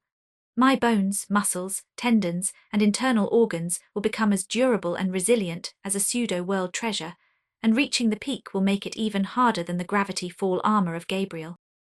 Cain's eyes burned with determination and decisiveness, as he understood how significant it would be to achieve a body so resilient and powerful. If I complete my rebirth mark and obtain a body at the peak fourth level Cosmic Tyrant framework, I might be strong enough to explode deep inside Atlas and still be able to escape with my life. Dark Sky was riddled with mysteries, and no one was more important than its origin, something Cain believed he could find in the north of Atlas. However, reaching that area was impossible right now, as before entering 50,000 kilometers into the dark fog, the humanoids of Dark Sky had already surrounded him. Cain took a deep breath as he focused once more on the demonic head's golden runes, making sure the details on the advance to the Cosmic Tyrant framework's fourth level were clear in his mind. I will have to use the power of the law of space to rearrange the atomic composition of my flesh, and then integrate the power of the elemental laws into my body. For that last part, I can use the elemental power of the world or treasures. Using the power of the world is too slow. Taking the first step into the fourth level would take me decades if I take that path. However, the level of the treasures that would have the elemental energy I require is incredibly high. The elemental force Cain needed to assimilate into his body was extremely high, and not every treasure would have it. According to his understanding of the Empire's powers and treasures, there would only be a few dozen of those treasures in each of the sacred races, and he would need thousands. Luckily, after the battle with Dark Sky, those types of treasures began to rise exponentially as the Samsara flame handed hundreds of them over in the form of Tier 3 gifts every week. Although the Ouroboros system's treasury lost hundreds of treasures every week due to the point system, the amount that flooded into it was higher. Cain was confident that by the time he returned to Infinite Horizon in a month, he would have enough to push his body into the fourth level. Thank you for listening to the Age of Chaos audio story. Pixie FM grows with listeners like you. Support the series by sharing it and join our Telegram for the latest updates. Episode number 865, New World Treasures, I. Lord Kabuto and Lord Zanguines were in the sky of the Solis clan's sacred home, their eyes filled with excitement and thrill as they gazed at their space rings brimming with all types of treasures. Suddenly, their eyes narrowed as they saw Cain appear in the sky. None of them had even sensed his arrival, and they only smiled as they realized just how strong the young man had become. The first time he appeared in the Deus Behemoth continent, he was merely a peak wave champion, yet now Cain had become so powerful that he could take on the 10 swords of the Atrox Immortus Empire head-on and overwhelm them. Cain did not waste time, appearing in front of the duo before placing a hand on each of their shoulders, and the trio disappeared the next second. Lord Kabuto and Lord Zanguines were shocked to find themselves in the sky of a massive dimension. Their attention was immediately drawn to the pink mist, and as they breathed, they felt their minds achieve a sense of clarity and focus that could only be described as enlightenment. Then their eyes turned to the massive pillar of death in the distance, majestic and terrifying, before turning to the enormous castle that seemed to contain a powerful and otherworldly aura. As they looked down, they saw thousands of people in deep meditation, all around a book, and it took only a single glance for them to be mesmerized by its majesty. That is the Codex of Infinite Pathways. In it, you too will find all the knowledge you might require for the Warlock system, including the next steps in your cultivation and the principles that guide its power. Shock and awe appeared in the eyes of Lord Kabuto and Lord Zanguines as they heard those words and turned to Cain. The Warlock system was even less developed than the Star Sovereign system, since only the Deus Behemoth race trained in it. Knowledge about the divine system was scarce, but luckily, the path through the divine ascension realm was not too complicated. Anything beyond that was shrouded in absolute mysteries, and no one knew how to proceed properly. Yet it seemed that that book had all the answers their ancestors had sought for thousands of years. Can we share what we learned? Lord Zanginis asked that question. His voice was solemn and respectful. It was clear that access to this information was very valuable, and while Cain would grant them access to it, that did not mean everyone would have the same privilege. Cain stared at the duo for a moment before giving them an answer. The Codex of Infinite Pathways contains several cultivation techniques and the principles you can follow to the Warlock divine system. If you can fully internalize and understand them, you can share that knowledge with your clans. However, I will not allow that knowledge to be passed freely to others. Cain paused, and seeing that the two old men silently nodded in agreement with his words, he continued. I will allow you to engrave that knowledge into starry gems, which can be placed in the Ouroboros system as rewards. Since you will be engraving them, I will list them at a very low cost. Starry gems with knowledge of the inner universe and star sovereign divine system were already common in the Ouroboros system. It was easy for Cain to internalize that knowledge and engrave it into starry gems. However, Cain did not understand the Warlock divine system, so he needed someone to carry out that process for him. The two old men were perfect as they were a few of the people Cain would allow free access to the Samsara Arsenal module's first layer. Lord Kabuto and Zanginis immediately smiled and nodded as they heard Cain's proposal. They were more than happy with putting those starry gems as rewards as both men understood just how important the fight against Dark Sky was. Let's go to the Samsara sacrificial ground. You can focus on the Codex of Infinite Pathways later. Yes. Okay. Lord Kabuto and Lord Zanginis nodded and followed Cain into the massive castle. As they opened the gates, a new wave of shock washed over the men as they beheld the majestic purple flame. It was the most beautiful thing the two old men had ever seen. It seemed ancient beyond time, yet also full of vital life, as if it could never be extinguished. When the trio entered the sacrificial ground, a flash of purple energy flashed toward them and fused into Cain's right hand. Cain frowned for a moment as the merit fused into his rebirth mark. He would obtain a percentage of the merit gained by anyone who performed a sacrifice. Usually, it was so small that he barely felt it, but this time, it was substantial. He had not been present the last couple of weeks as the collapsing lightning emperor performed the sacrifices, and the merit had remained in the ceiling of the sacrificial ground, waiting for his arrival. Don't worry, you will understand in time. Let's go. Lord Kabuto and Lord Zanginis were full of questions, but they nodded to Cain and advanced until they were right before the Samsara flame. Father, send all your treasures into the flame.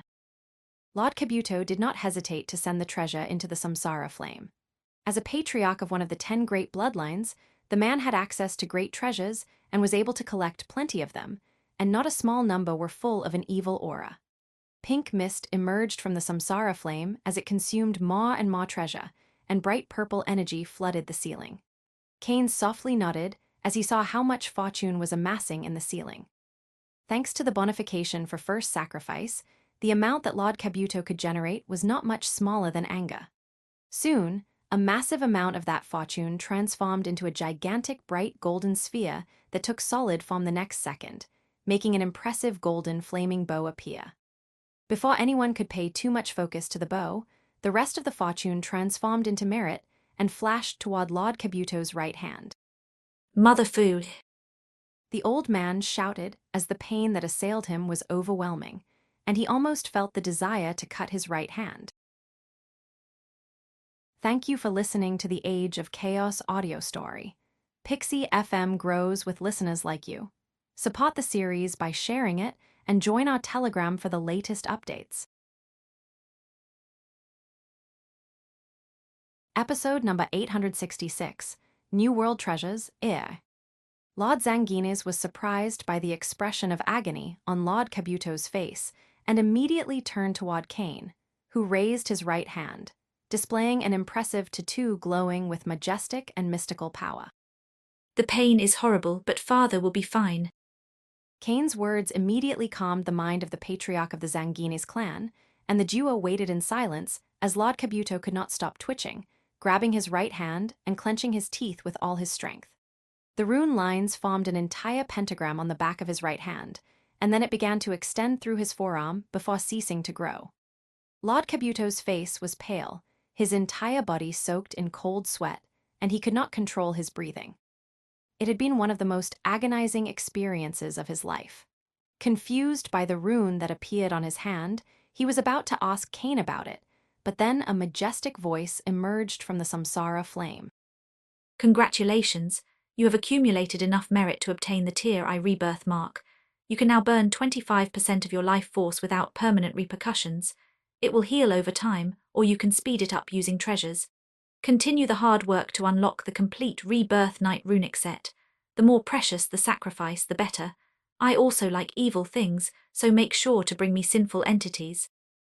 A sense of awe and wonder appeared in Lord Kabuto's eyes as he focused again on the rune, realizing just how special it was. The Tier I rebirth mark has detected several flaws in your path of powers. You can consume the Tier I rebirth mark to redo any physical realm's calamity or tribulation related to the body or essence aspect of your existence. To redo the tribulation or calamity related to the physical realm's spirit, will, and soul aspect of your existence, you will need a Tier II rebirth mark. Good luck. Remember that treasures and skills are important, but nothing is more consequential than your foundation. A new wave of shock assaulted Lord Kabuto as he heard those words, although he did not quite understand what they meant. There are two types of tribulations and calamities in Ether, the false calamities and false tribulations, which most warriors experience. Surviving them will allow you to enter the Divine Ascension realm, and you might have a small chance to evolve into the Divine Transformation realm, but that will be your limit. True calamities and true tribulations are much more dangerous, but the refinement your body and cultivation would obtain is several times stronger. And if you manage to survive them, you can gain access to the hidden calamities and tribulations, all that is explained in detail in the Codex of Infinite Pathways. I advise you to redo your flesh calamity before our march into Atlas. It is dangerous and you must not take it lightly, but as long as you have enough treasures with vitality, you should succeed. Cain saw the doubts in the two old men and went ahead, explaining everything. Lord Kabuto and Lord Zanguines were already extremely powerful true titans. If they managed to redo their flesh calamity and take advantage of powerful treasures, they would become a cornerstone in the fight against Dark Sky. Lord Kabuto's eyes glowed with excitement and thrill as he heard those words. Being able to burn his life force safely was amazing, but going through a true flesh calamity would help fix his foundation, granting him greater battle power and improving his future cultivation path. You should engrave your ego wave into the treasures in the sky. I assure you, you will be happy.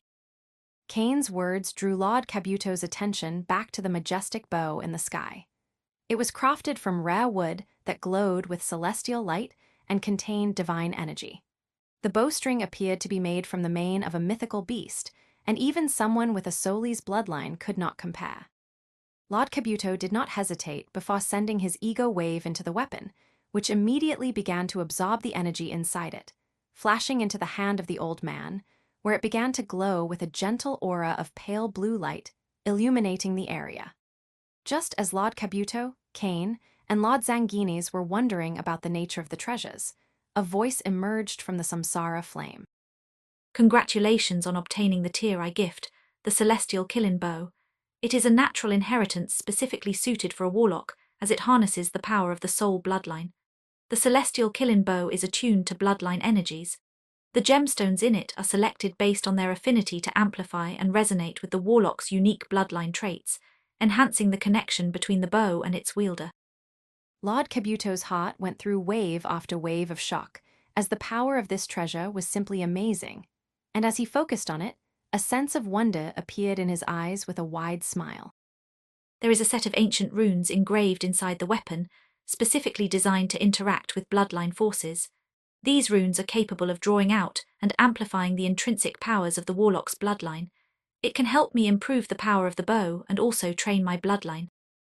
Cain expected that after all the world treasures he had seen so far contained these sorts of runic sets that can help you train and improve your abilities. However, Lord Zanghini's eyes widened as he heard about such incredible might and immediately turned toward the flames, his eyes burning with desire. Go ahead and send your treasures. Cain would not make the old man wait, so he gave the go-ahead, and the patriarch of the Zanghini's clan did not wait a second before sending all his treasures into the Samsara flame. The amount of treasures that Lord Zanghini's was able to collect did not fall below those of Lord Kabuto, so the amount of fortune he obtained was immense. Thank you for listening to the Age of Chaos audio story. Pixie FM grows with listeners like you. Support the series by sharing it and join our Telegram for the latest updates. Episode number 867, New World Treasures, EI. All those sacrifices filled the ceiling of the Sasmara sacrificial ground with a massive amount of fortune, pulsing with power and all sorts of mystical and majestic forces that were too complex for the trio to understand. A large piece of the fortune transformed into a bright golden energy sphere, and the next second, majestic armor appeared in the ceiling. The armor was composed of overlapping scales that shimmered with deep, iridescent crimson and black hues, and the helmet was designed to resemble the head of a snake. Just by looking at the armor and feeling its power, Lord Zanghini's was sure it was a treasure of incredible power, and through it, his strength would rise to a whole new level. However, before the old man could get too excited, the rest of the fortune transformed into merit and flashed into his right hand. Holy! The eyes of Lord Zanghini's widened as the rune lines moving beneath his skin felt like scorching hot metal. It was extremely painful, and the old man had nearly forgotten since the last time he was in so much agony. It hurts like a bitch, doesn't it? Lord Kabuto joked from the side as it was now time for Lord Zanghini's to go through the pain. Although it was torturous, there was no threat, so the old man just mocked his old friend. After a few minutes of pain, Lord Zanghini's overcame the shocking agony. The only thing left was a majestic rune on the back of the old man's right hand, which glowed with simply overwhelming power. Congratulations, you have accumulated enough merit to obtain the tier I rebirth mark. You can now burn 25% of your life force without permanent repercussions. It will heal over time, or you can speed it up using treasures. Continue the hard work to unlock the complete Rebirth Knight runic set. The more precious the sacrifice, the better. I also like evil things, so make sure to bring me sinful entities. The same message about the flaws in his cultivation and how to fix them also appeared for Lord Zanghini's, but the old man barely heard them as his eyes focused on the armor in the ceiling. After turning to Cain and seeing that the young man signaled it was fine, Lord Zanghini's immediately flooded the armor with his ego wave. The treasure consumed the energy, and the moment it was branded, it immediately flew toward the old man and fused with his body. The armor covered Lord Zanghini's from head to toe, and a visor mimicking the vertical pupils of a serpent appeared on the helmet, enhancing the man's intimidating presence. As soon as the armor covered his body, the patriarch of the Zanghini's clan felt a seemingly endless flow of power running through his veins. Congratulations on obtaining the tier I gift, the Continent Devourer World Snake Armor. It is an excellent treasure for melee warriors that not only amplifies the warrior's innate bloodline powers, but also provides enhanced combat capabilities. It will grant you overwhelming defenses and stamina that might never run out thanks to the devouring force of the armor. Lord Zanghini's could not help but show a wide smile as he heard the words of the majestic voice coming from the Samsara flame. The armor was nothing short of amazing, and as he focused on it and saw a set of runes glowing with bloody energy, the awe in his heart grew even stronger. The runes in the armor will teach me how to properly employ my bloodline power and the correct use of blood force.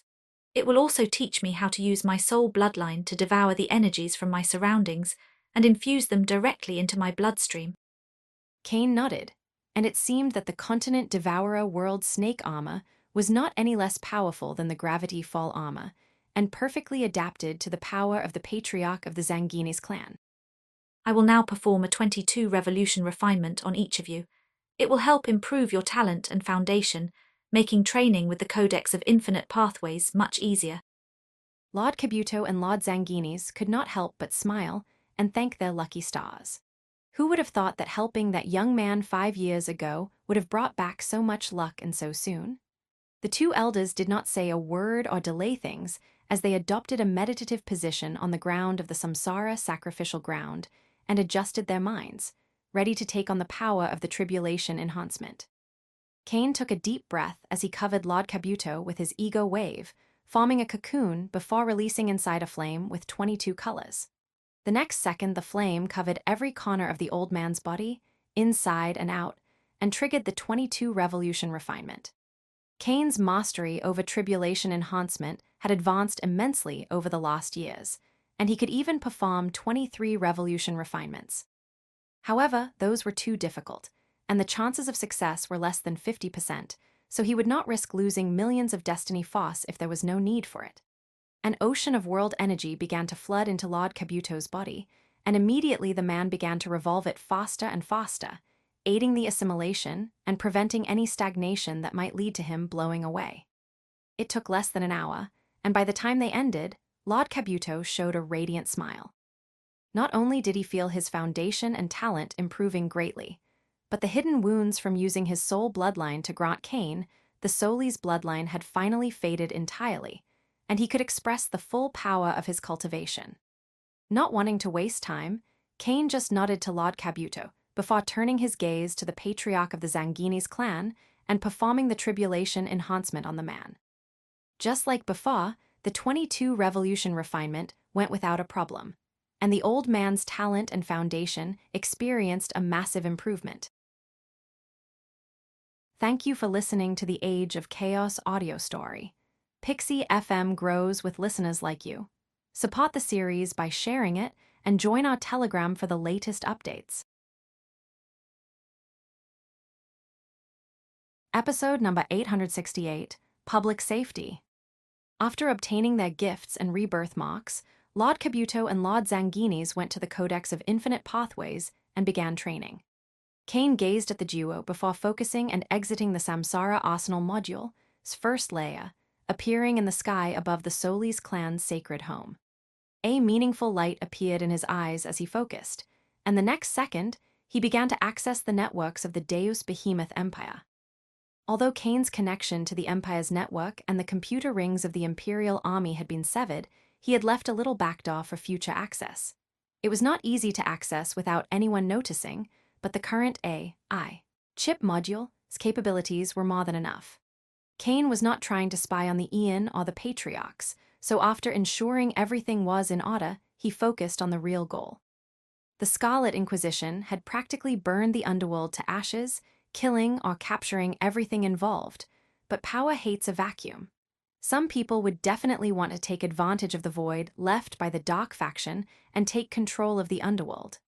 Cain was after the names and identities of the new players in the underworld.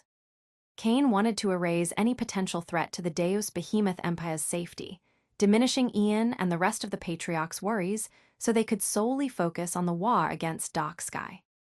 The AI chip module's computational power was immense, and it could quickly go through every piece of footage and database, analyzing the information, searching for patterns, and making quantum deductions. Cain's eyes narrowed, and a sense of surprise appeared on his face as he saw that while new Fosses had indeed appeared in the underworld, they were very weak and could not establish any sort of foothold, making their impact on the Deus Behemoth Empire and its people minimal. Cain began to analyze the information, and it seemed that the reason for such a feeble presence in the underworld was internal politics and a careful distribution of the Imperial Army's Fosses by the Prime Minister. Impressive organization and logistic abilities. That was not all that Cain found out. It turned out that legends and tales about his feats had been circulating the Deus Behemoth Empire for the last few years without end. Someone was raising his figure in the hearts of ordinary people, and if he had to guess, it would be the same person who took care of the underworld. His name is Wanton. What an interesting fellow. Although Cain had some idea behind the Prime Minister's goal, he did not waste too much time on it and began to focus on the information about the criminals. The fact that the underworld was weak did not mean it did not exist, and there were targets for Cain. He was no longer the young man who needed the help of a massive army, as with his power, He could reach every corner of the Hyperion continent in a matter of minutes. Kane went through all the information, and his eyes grew cold as he turned to the north. Then he stepped forward, shattering the fabric of space and teleporting far away, appearing the next second above a gigantic castle. Inside that massive castle was a Deus behemoth that resembled a white rhinoceros with flaming scales on his arms. The man was a Middle Divine Ascension Master who went by the name of Hurl. Hurl was one of the most important figures in his sector and had gained the title of Duke. There were high hopes for him to reach the late Divine Ascension realm and become a Titan.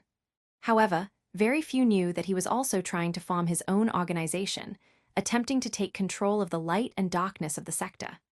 Just as the Middle Divine Ascension Master walked down the hall with a large smile, thinking of his future, a figure appeared in front of him, causing his eyes to widen. The figure had a red mask and eyes glowing with a red light. Scarlet. That was the first thought that assaulted Hurl's mind, as there was nothing that the people of the underworld feared more than the Scarlet Inquisition. Before the Deus Behemoth could utter a word, Kane grabbed him by the neck and teleported into the sky, away from everybody's sight. Hurl was terrified, but even in that terror, he was ready to fight back. However, the difference in power was simply too high, and Kane just had to focus on the man before making him fall into his hypnosis. After ensuring Hurl was completely under control, Kane let go of the man and spoke. Tell me everything you know about the underworld, your connections and your crimes. I am in control of the Choral Force, and we... Kane learned everything, making sure to record it. After Hurl was done, he sealed the man's mind and energy before throwing him into the Samsara Arsenal module's first layer. While the main goal was to improve the safety of the Jews' behemoth empire, there was no way Kane would lose the chance of apprehending evil people whom he could use as sacrifices for the Samsara flame. Not wasting a second, he turned his gaze to the south and teleported again. Ian was organizing his army when suddenly a message arrived on his computer ring. He would usually not bother with it since he was so busy, but the sender was none other than Kane, so he immediately opened it. Hurl Ozma, leader of the dark faction Choral Force. Crimes: murder, theft, blackmail. Sentence: death. See attachment for evidence. The Deus Behemoth Emperor did not know whether to laugh or cry as he saw that message. Usually, someone acting as a vigilante and killing people in his domain would be punished if found out, but Kane practically sent him a message detailing everything. In the end, Ian just shook his head. He could not bother with the fate of those criminals, and if Kane wanted to take care of them, that was fine by him.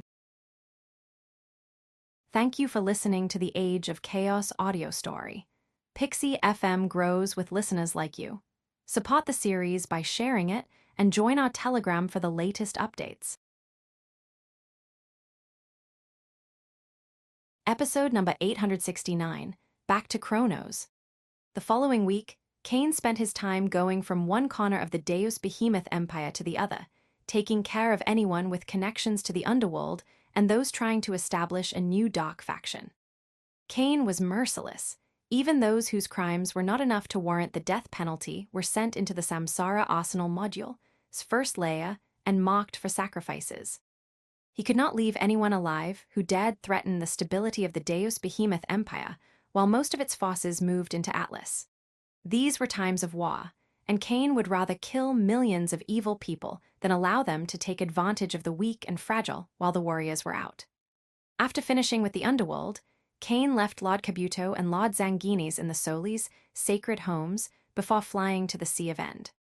Everything had already been handled in Hyperion, and he just needed to wait until all the armies were ready to march through the Bridge of Hope. Moving hundreds of millions of soldiers was a logistical nightmare, even with all the tools available to the Deus Behemoth Empire, but 3 weeks would be more than enough. In the meantime, Kane would remain in the home of the Atrox Immatus Empire. It did not take long for Kane to reach the Sea of End, and his eyes narrowed as he gazed into the border of Chronos. He could perceive several powerhouses waiting in silence, hidden in the darkness. None of them dared to approach the Sea of End or the radiance of the 9 void suns, and it seemed that their goal was to stand guard. Not bad, but far from enough. Anyone else would have a hard time just perceiving the group of masters surveilling the periphery of Chronos, much less pass through them unnoticed. But Kane was a master assassin, and his domain over the law of space was powerful enough to move through layers of space that none of those Atrox could perceive. Once Kane entered the Atrox Immatus Empire, he did not go to Evernite. He had no interest in the Empire's capital, as the Dark Emperor and Prime Minister Rasputin would take care of that. The duo had already communicated with him that everything was in order, and while they did not give him details, he was sure the Atrox Immatus Empire's army would march through the Bridge of Hope by the end of the month. Kane's eyes narrowed as he found the location of the person he was looking for, and the next second he teleported. On the throne sat a man with a dark mask, a white robe, and a cold aura. He was currently inside a volcano, and his face showed a wave of exhaustion, as it was clear he had all sorts of problems. It has been a long time, Dark Mask. Suddenly, the man's eyes widened as he heard a voice behind him, shocked to realize that someone had managed to enter his headquarters and appear behind him. Immediately, wings and a tail of ice emerged from his figure as he turned around, ready to fight, but he froze as he saw the figure of a young man with a red mask. Leader. The man shouted with shock and awe. It had been years since he had seen the figure with the red mask. That was the same person who had given him a new identity and allowed him to obtain his revenge.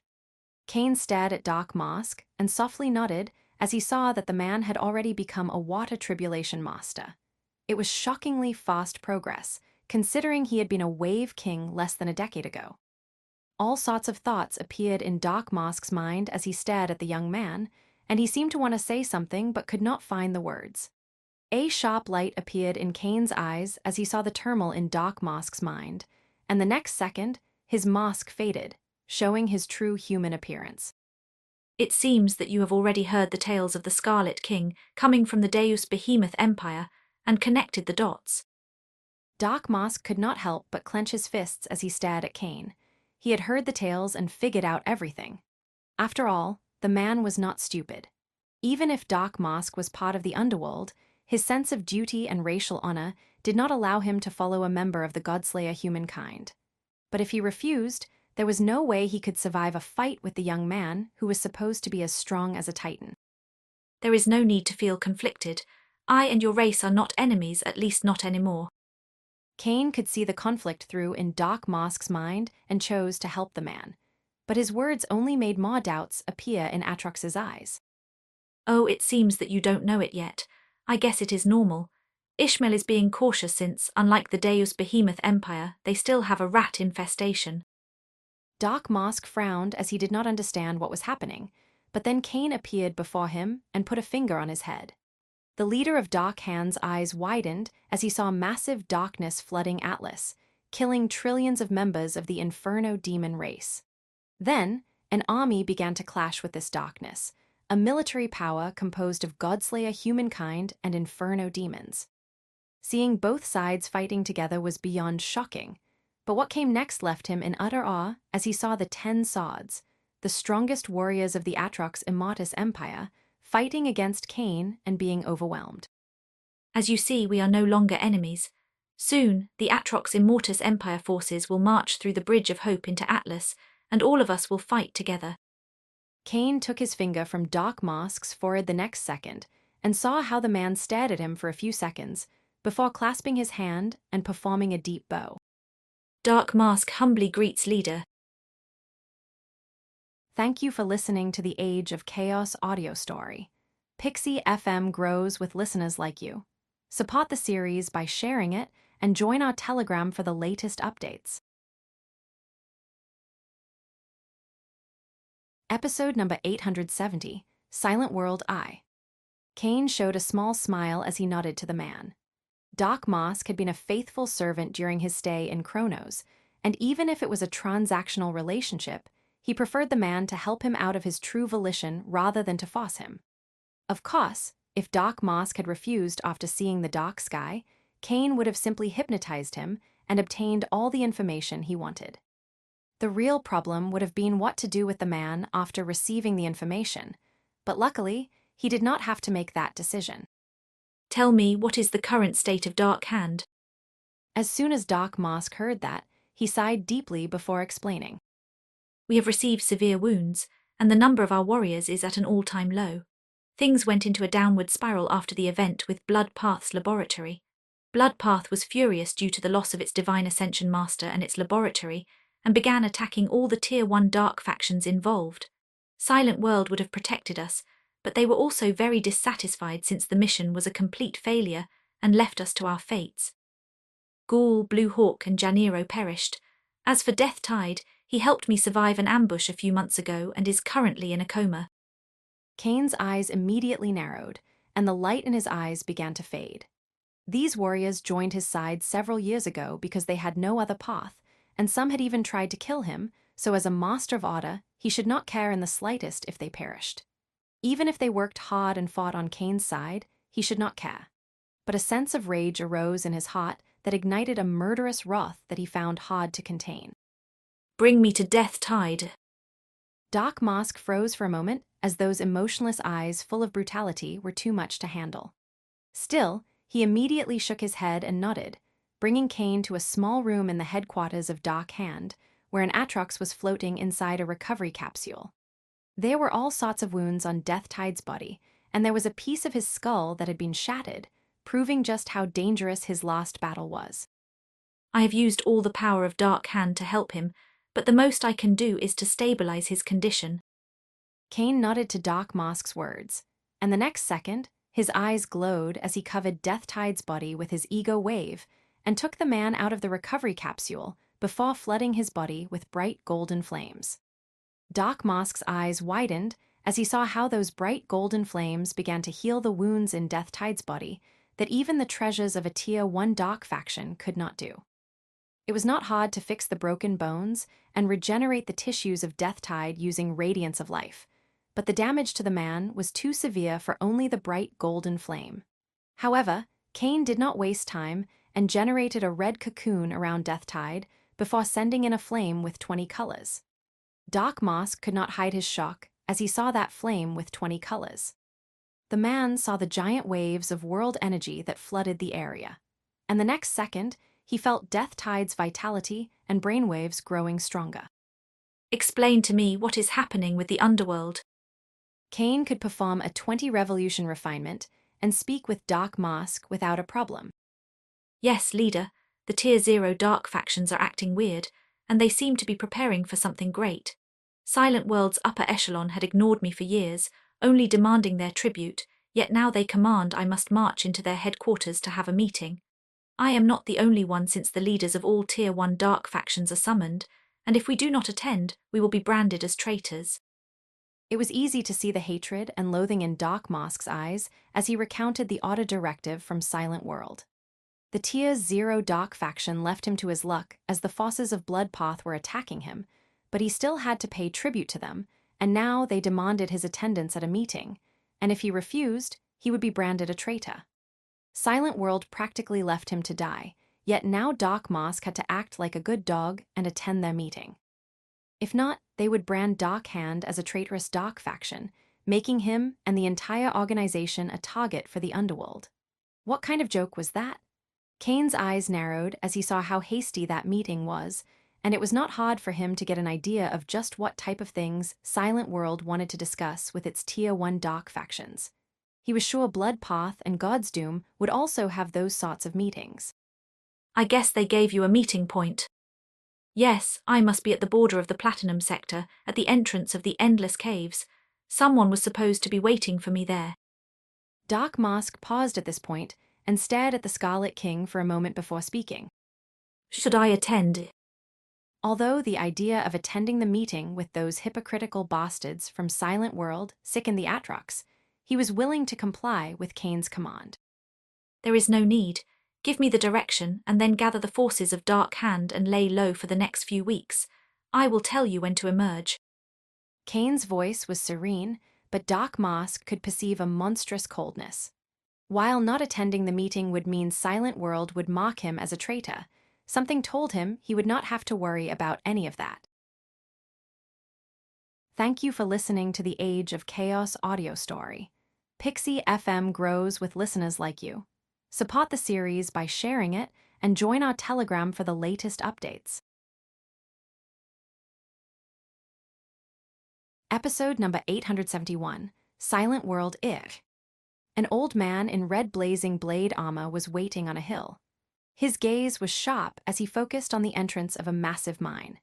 As he checked the hour and saw no one in the surroundings, a cold light appeared in his eyes. HMPH Dark Mask, you dare to refuse our summon. A dog that doesn't obey the orders of his master should be put down. The old Atrox sneered as he stood up and prepared to leave. He did not care that Dark Mask would not arrive, and was happy since it meant he could track the man, kill him, and take all the wealth of the Tier 1 Dark faction. Yet the moment the old Atrox turned around and prepared to march into Dark Hand's headquarters, his eyes widened. Pure shock appeared on his face as he saw a man with a red mask standing less than a meter before him. This person had somehow sneaked behind him without the old Atrox detecting anything. That was enough to tell the old man that this person was extremely powerful and dangerous, but a name echoed in his mind as he focused on the mask. Scarlet King. Before the old Atrox could finish his sentence, Kane's eyes glowed, and the man lost all control over his body and mind. The old man was a peak apotheosis master, so there was no way someone like him could resist the willpower of Kane. Kane's eyes were emotionless as he took control of the man's mind. Tell me everything you know about Silent World, starting with where the meeting would occur. There was a massive mountain range in the Kronos continent that formed a circle, resembling the shape of a crown, and there was a poisonous mist all around it that not even apotheosis masters could endure. Or at least that was what ordinary people would see, when in reality, everything was an illusion, and the poisonous mist was just a way to keep folks away. There was a massive shrine in the center of this crown-shaped mountain range that had been used by one of the strongest and most evil organizations of Kronos for thousands of years. It was nominally empty, as this organization rarely gathered, but now there were hundreds of people in it, none with cultivation beneath the apotheosis realm. All of them had an evil and dangerous aura, making it clear their identities were not normal, yet they all adopted respectful stances as they gazed at the massive platform in front of them. At the head of the shrine were 7 figures, all of them divine ascension masters. In the center was an old man who resembled a desiccated corpse, yet his power was the greatest of all. That man was none other than the leader of Silent World, a demonic figure that had terrorized Kronos for millennia and that went by the name of Silence. Silence's eyes glowed with a dark and ominous light that prepared all the present for his words, his eyes exuding a monstrous darkness. He did not move his lips, but his voice echoed across the shrine, making the Tier 1 Dark faction's leaders tense. Warriors of Silent World, our time has arrived. Soon, the Imperial Army and most of the greatest powerhouses of the Empire will march out of Atlas, leaving the sectors in an extremely weakened state that is ripe for the picking. As the leaders of the Tier 1 Dark factions heard those words, shock appeared in their eyes, and soon, evil greed emerged from their hearts. They did not understand why the powerhouses would leave, but it did not matter to them. All they could think of was using this opportunity to steal as much as possible. As Silence saw the greed in those men and women, an ugly smile appeared on his desiccated body, and his aura began to rise higher and higher. We will strike as soon as the forces exit Kronos, and in a week we will have control of the Endless Sector. Shock and awe appeared in the eyes of the leaders of the Tier 1 Dark factions as they heard the plan of Silence. Taking control of an entire sector was incredibly ambitious, especially one as wealthy as the Endless Sector. The 6 Divine Ascension Masters next to Silence only smiled as they saw the amazement in the Apotheosis Masters, and they were all extremely prideful of their goals, as it was something no Dark faction had ever managed to accomplish. Silent World would make history. You are all so predictable. Just as the spirits and hopes of the warriors of Silent World reached their zenith, a voice echoed across the shrine, and the next second, they saw a figure standing behind Silence. He was a man with a red mask and red robe, his aura so pure that it flooded the entire place. Yes. One of the Divine Ascension Masters of Silent World shouted in shock as he saw that man with the red mask. He was Zaman, the early Divine Ascension Master who participated during the incursion and whose mission was frustrated by the Scarlet King. Kane did not even glance at the man. The first time they saw each other, the man might have been a giant, but he was nothing but an ant now. Instead, he focused on the one called Silence and felt how the man's energy began to rise. So small. That was the only thing Kane said as the collapsing spacetime eye glowed, unleashing a crushing pressure that pushed everybody to the ground. In a single move, he neutralized the Tier Zero Dock faction that had been terrorizing Kronos for millennia. Silence's eyes were filled with terror, as he had never experienced a power so immense like this before. He could only move his eyes, and as he gazed at the man in the red mask, he felt himself in the presence of a divine monster.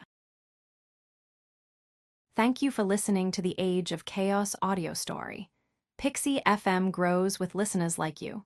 Support the series by sharing it and join our Telegram for the latest updates. Episode number 872, Cleaning Kronos' Eye. Kane's eyes were empty as he grabbed Silence and lifted the man from the ground. The power of his collapsing spacetime eye had knocked everybody down but the god. However, the leader of the silent world would rather be unconscious right now, as the brutality in the man's eyes terrified him. I have never understood your kind. Why waste your time stealing treasures and playing around in ether when there is an entire universe beyond the crystal wall? What could you obtain from these people you terrorize, besides some resources that could barely make a difference in your cultivations? As Kane uttered those words, the brutality and loathing in his empty eyes only grew more powerful, and he began to clench Silence's throat with so much strength that the bones of the man's spine began to crack. You and your kind are so small, yet you dare to look down on others, terrorizing normal people who live their daily lives and betraying those who have served you faithfully for hundreds of years. A bursting red light appeared in Kane's eyes as he continued exerting pressure on Silence's neck, and the sounds of bones cracking echoed with more and more strength, making the old god's terror only increase as he suffocated. Suddenly, shock appeared on Kane's face as he let go of the god. For a moment, a myriad of emotions assaulted his heart, something that would be normal in anyone else but not in him, a master of order. Apexes. The first thought that appeared in Kane's mind was a problem with his mind and soul. So he asked the one whose domain on that aspect was the greatest he had seen in all ether. There is nothing wrong with your soul's sea, consciousness, or willpower, and there is no power acting on them in any way. Everything that is happening originates within yourself. Apex knew what Kane was after and gave him a clear answer, but this only increased the young man's confusion. Why the sudden change? Kane could not help but frown, and an annoyed expression appeared on his face. He was in a war against a ruthless enemy that wanted to kill every man, woman, and child in ether, and he did not have the luxury of feeling right now. This was the worst possible time for the power of Oda to start failing.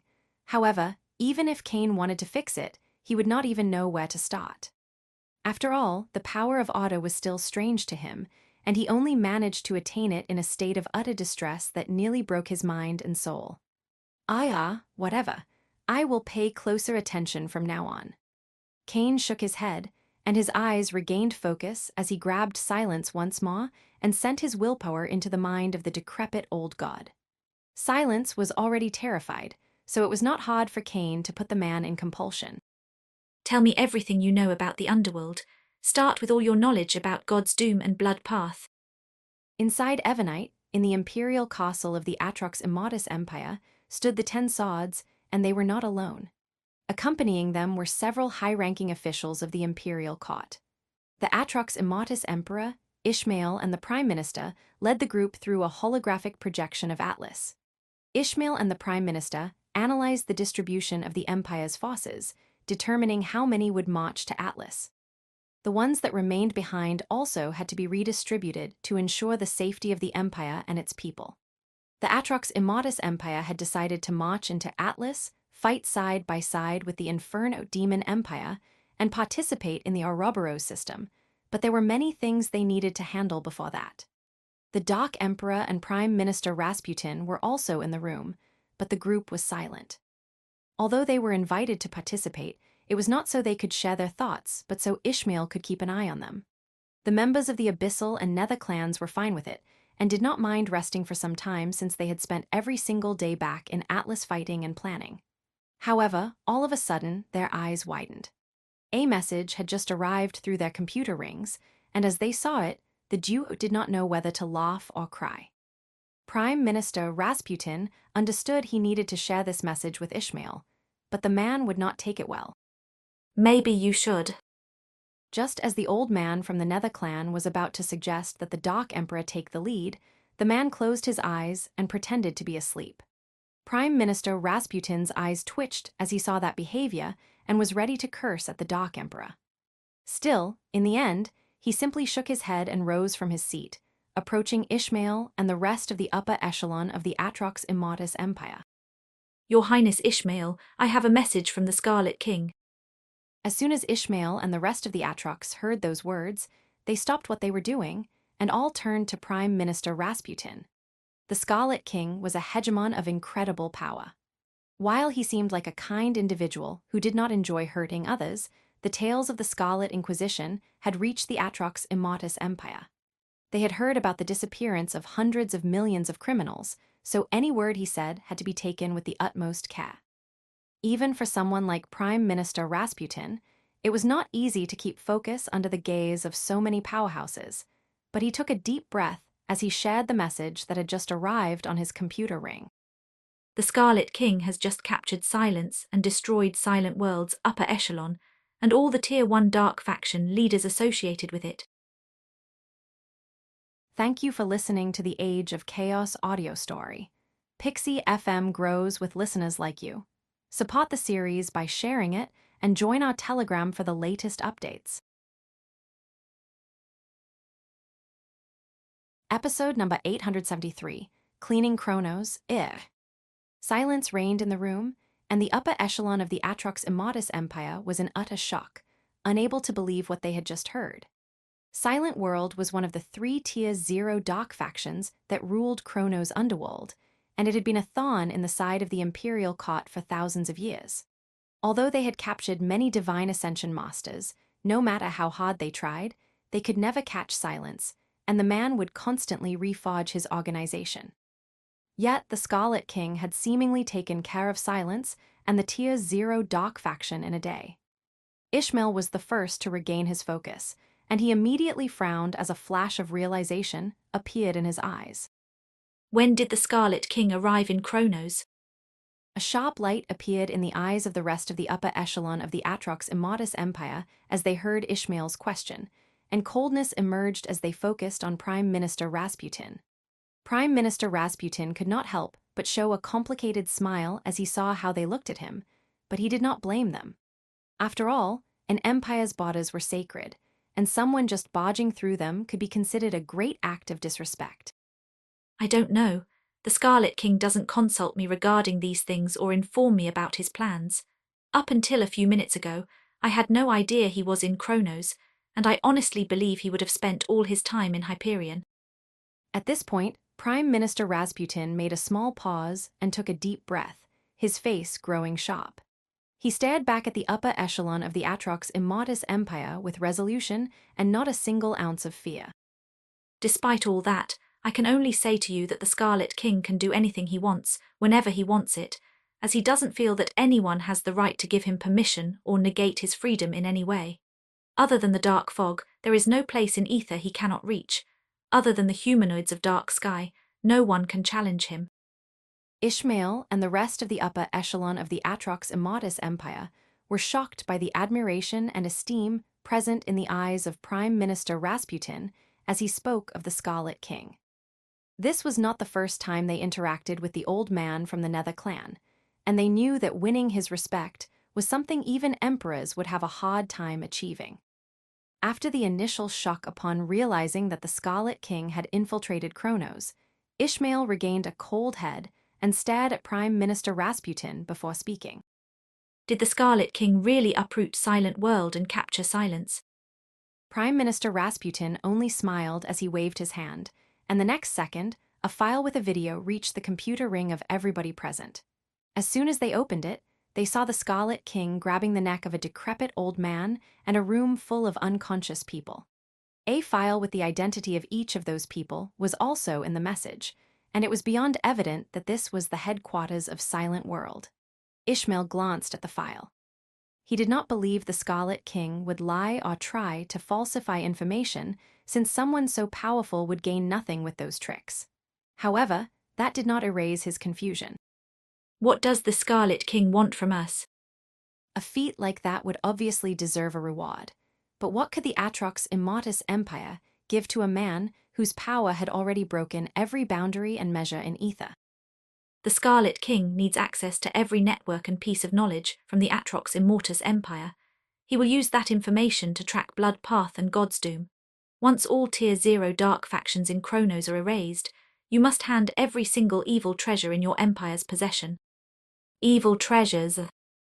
Ishmael and the rest of the upper echelon of the Atrox Immotus Empire could not help but glance at each other as they heard the request of the Scarlet King. Taking down all 3 Tier 0 dark factions of Chronos was a monumental feat that deserved endless glory and would be enough to mark one as a hero. Yet, it seemed that the Scarlet King only wanted evil treasures. Is that really all that the Scarlet King wants? He would not ask for something once we reach Atlas. Prime Minister Rasputin could not help but smile as he saw the expression on the faces of the upper echelon of the Atrox Immotus Empire. It was something he had seen many times in the past in the mirror as he wondered just what type of goal the Scarlet King pursued. The Scarlet King is a master schemer, and his plots and plans involve entire continents. That is a fact. However, he would not waste time trying to trick us with such meaningless games. As for asking more of you in Atlas, that is even less possible since there is no reason due to the Ouroboros system. You have still not quite figured out just how incredible the thrill of seeing your Ouroboros points rising is, and I assure you that no one would need to tell you to fight harder. Ishmael's eyes narrowed as he heard those words. He glanced at Prime Minister Rasputin for a moment before looking at the rest of the upper echelon of the Atrox Immotus Empire. Tell the Scarlet King we agree with all his conditions. I will now send you a coding key to the Empire's networks, which you can pass down. Although it was extremely odd, there were only gains for them, and it would make their march into Atlas much smoother. I will make sure to relay the message. Prime Minister Rasputin smiled, glad to be able to help the Scarlet King and improve the safety of the Atrox Immotus Empire. Thank you for listening to the Age of Chaos audio story. Pixie FM grows with listeners like you.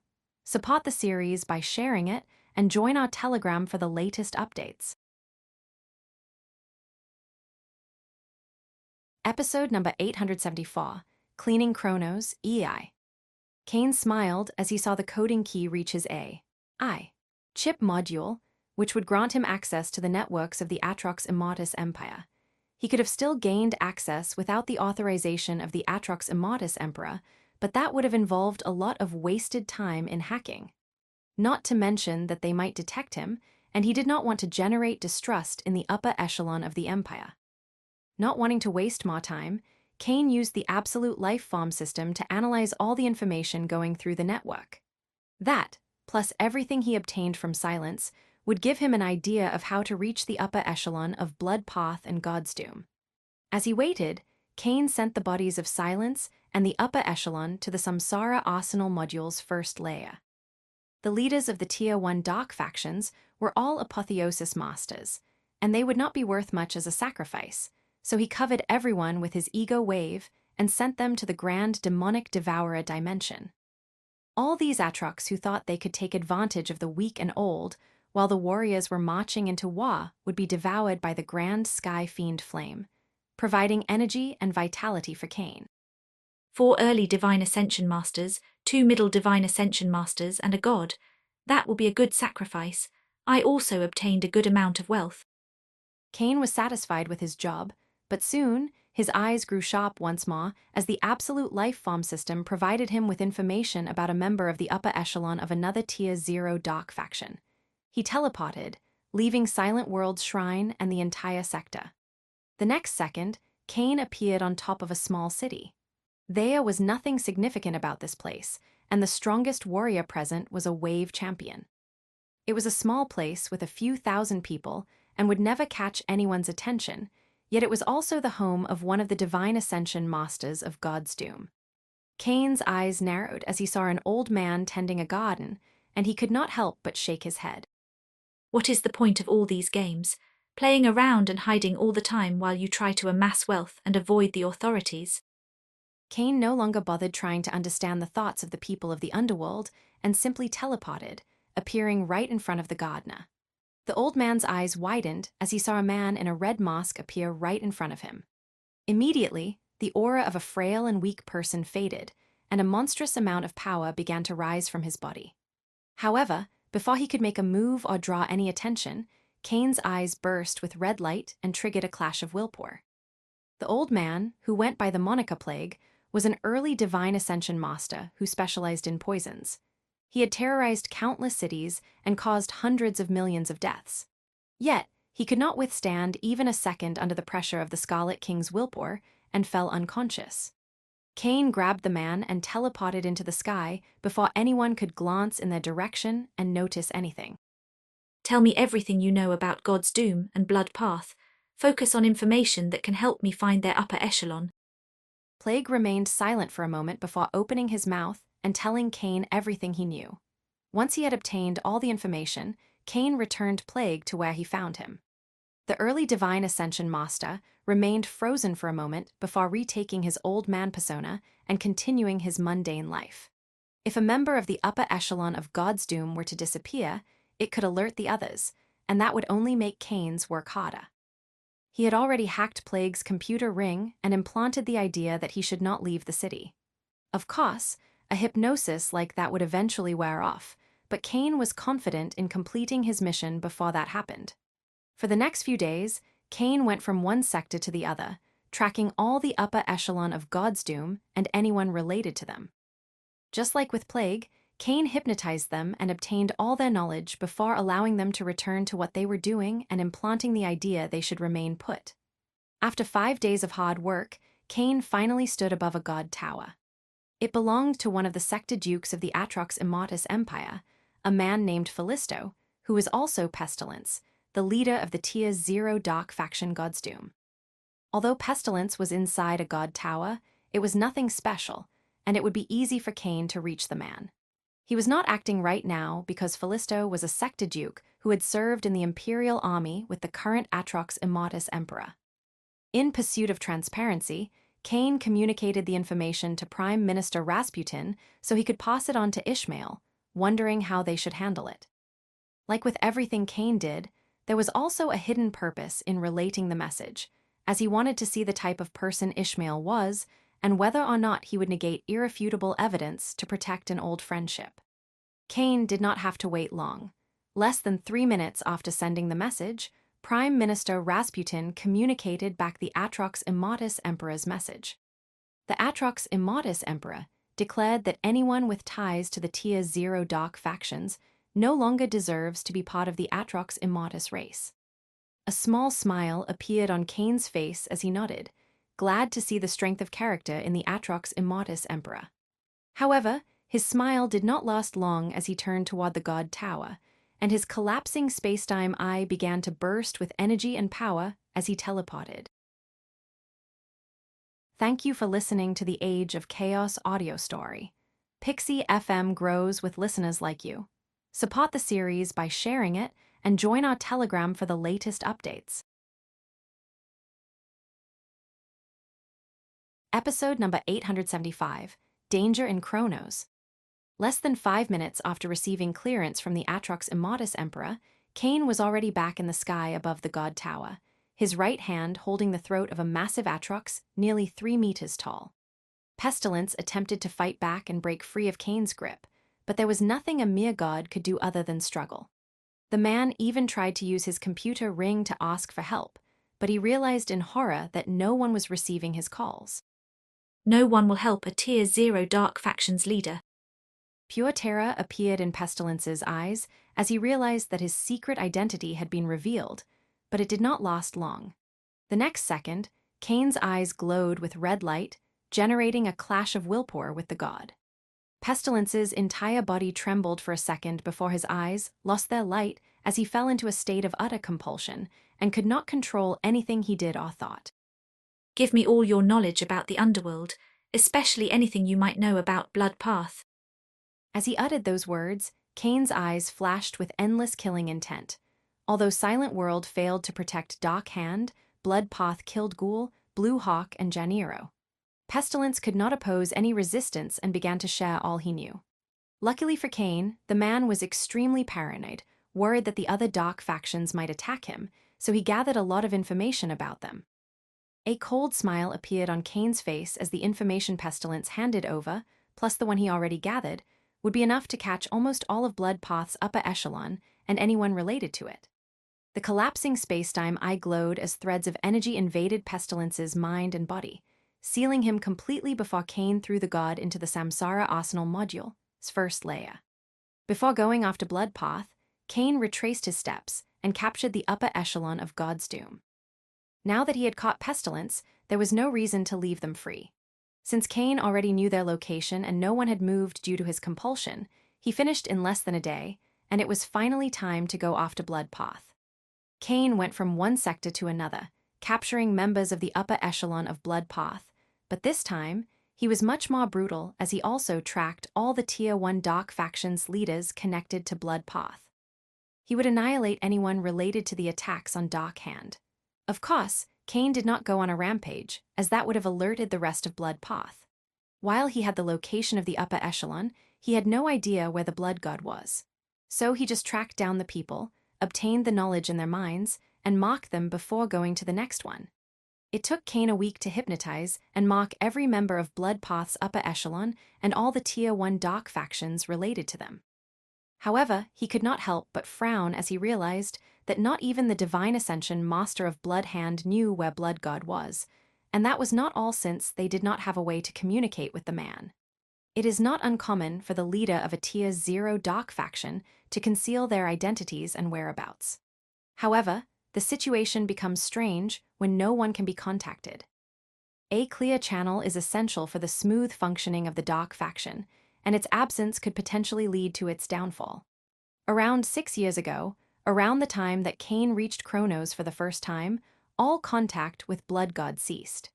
The man just left a cryptic message stating that they needed to remain strong and that he would come back stronger than ever. Kane had much more important things to worry about than a Tier 0 Dock faction's leader going missing, but he could not help but feel this was important. Apex, help me with this. Let's go through all the information we obtained from the Underworld and the one from the Atrox Immortus Empire's networks. We need to track down the Blood God. Fine, let's do it. The golden humanate in the deepest corner of Kane's soul nodded, and the duo carried on, using the AI chip module, abilities, and their own perspicacity to track down the whereabouts of the Blood God. As they reviewed the information, Kane visited several locations where Blood God had been seen, gathering more information about the Tier 0 Dock faction's leader until he finally found a lead in the Crystal Sector. That was the more northern sector of the Atrox Immortus Empire. Like most coastal sectors, it had been ravaged by the hordes of oceanic wave beasts, but was already in reconstruction. Kane stood in the sky of the Crystal Sector for a moment before diving into the shore of the endless ocean. Even though billions of wave beasts had marched into the landmass and butchered under the Atrox Immortus Empire's blades, countless were still living inside the water, making any travel perilous for most warriors. Of course, Kane did not have that problem and could easily hide his aura from the wave beasts. After diving nearly 10,000 kilometers, where the water pressure could crush even Divine Ascension Master, he saw an underwater cave that seemed to lead to the underground of the Atrox Immortus Empire. There were all sorts of natural constructions like that on a continent, and they should not be important. Still, Kane's eyes narrowed, and a solemn expression appeared as he focused on the underwater cave and felt his instincts warning him of danger. Lately, due to his immense power, nothing in ether could make him feel in danger other than dark sky. Yet, this seemingly plain underwater cave triggered a response of his instincts. Kane clenched his fists and ensured his energy was ready to explode before swimming to the cave.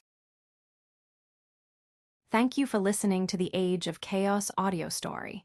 Pixie FM grows with listeners like you. Support the series by sharing it and join our Telegram for the latest updates.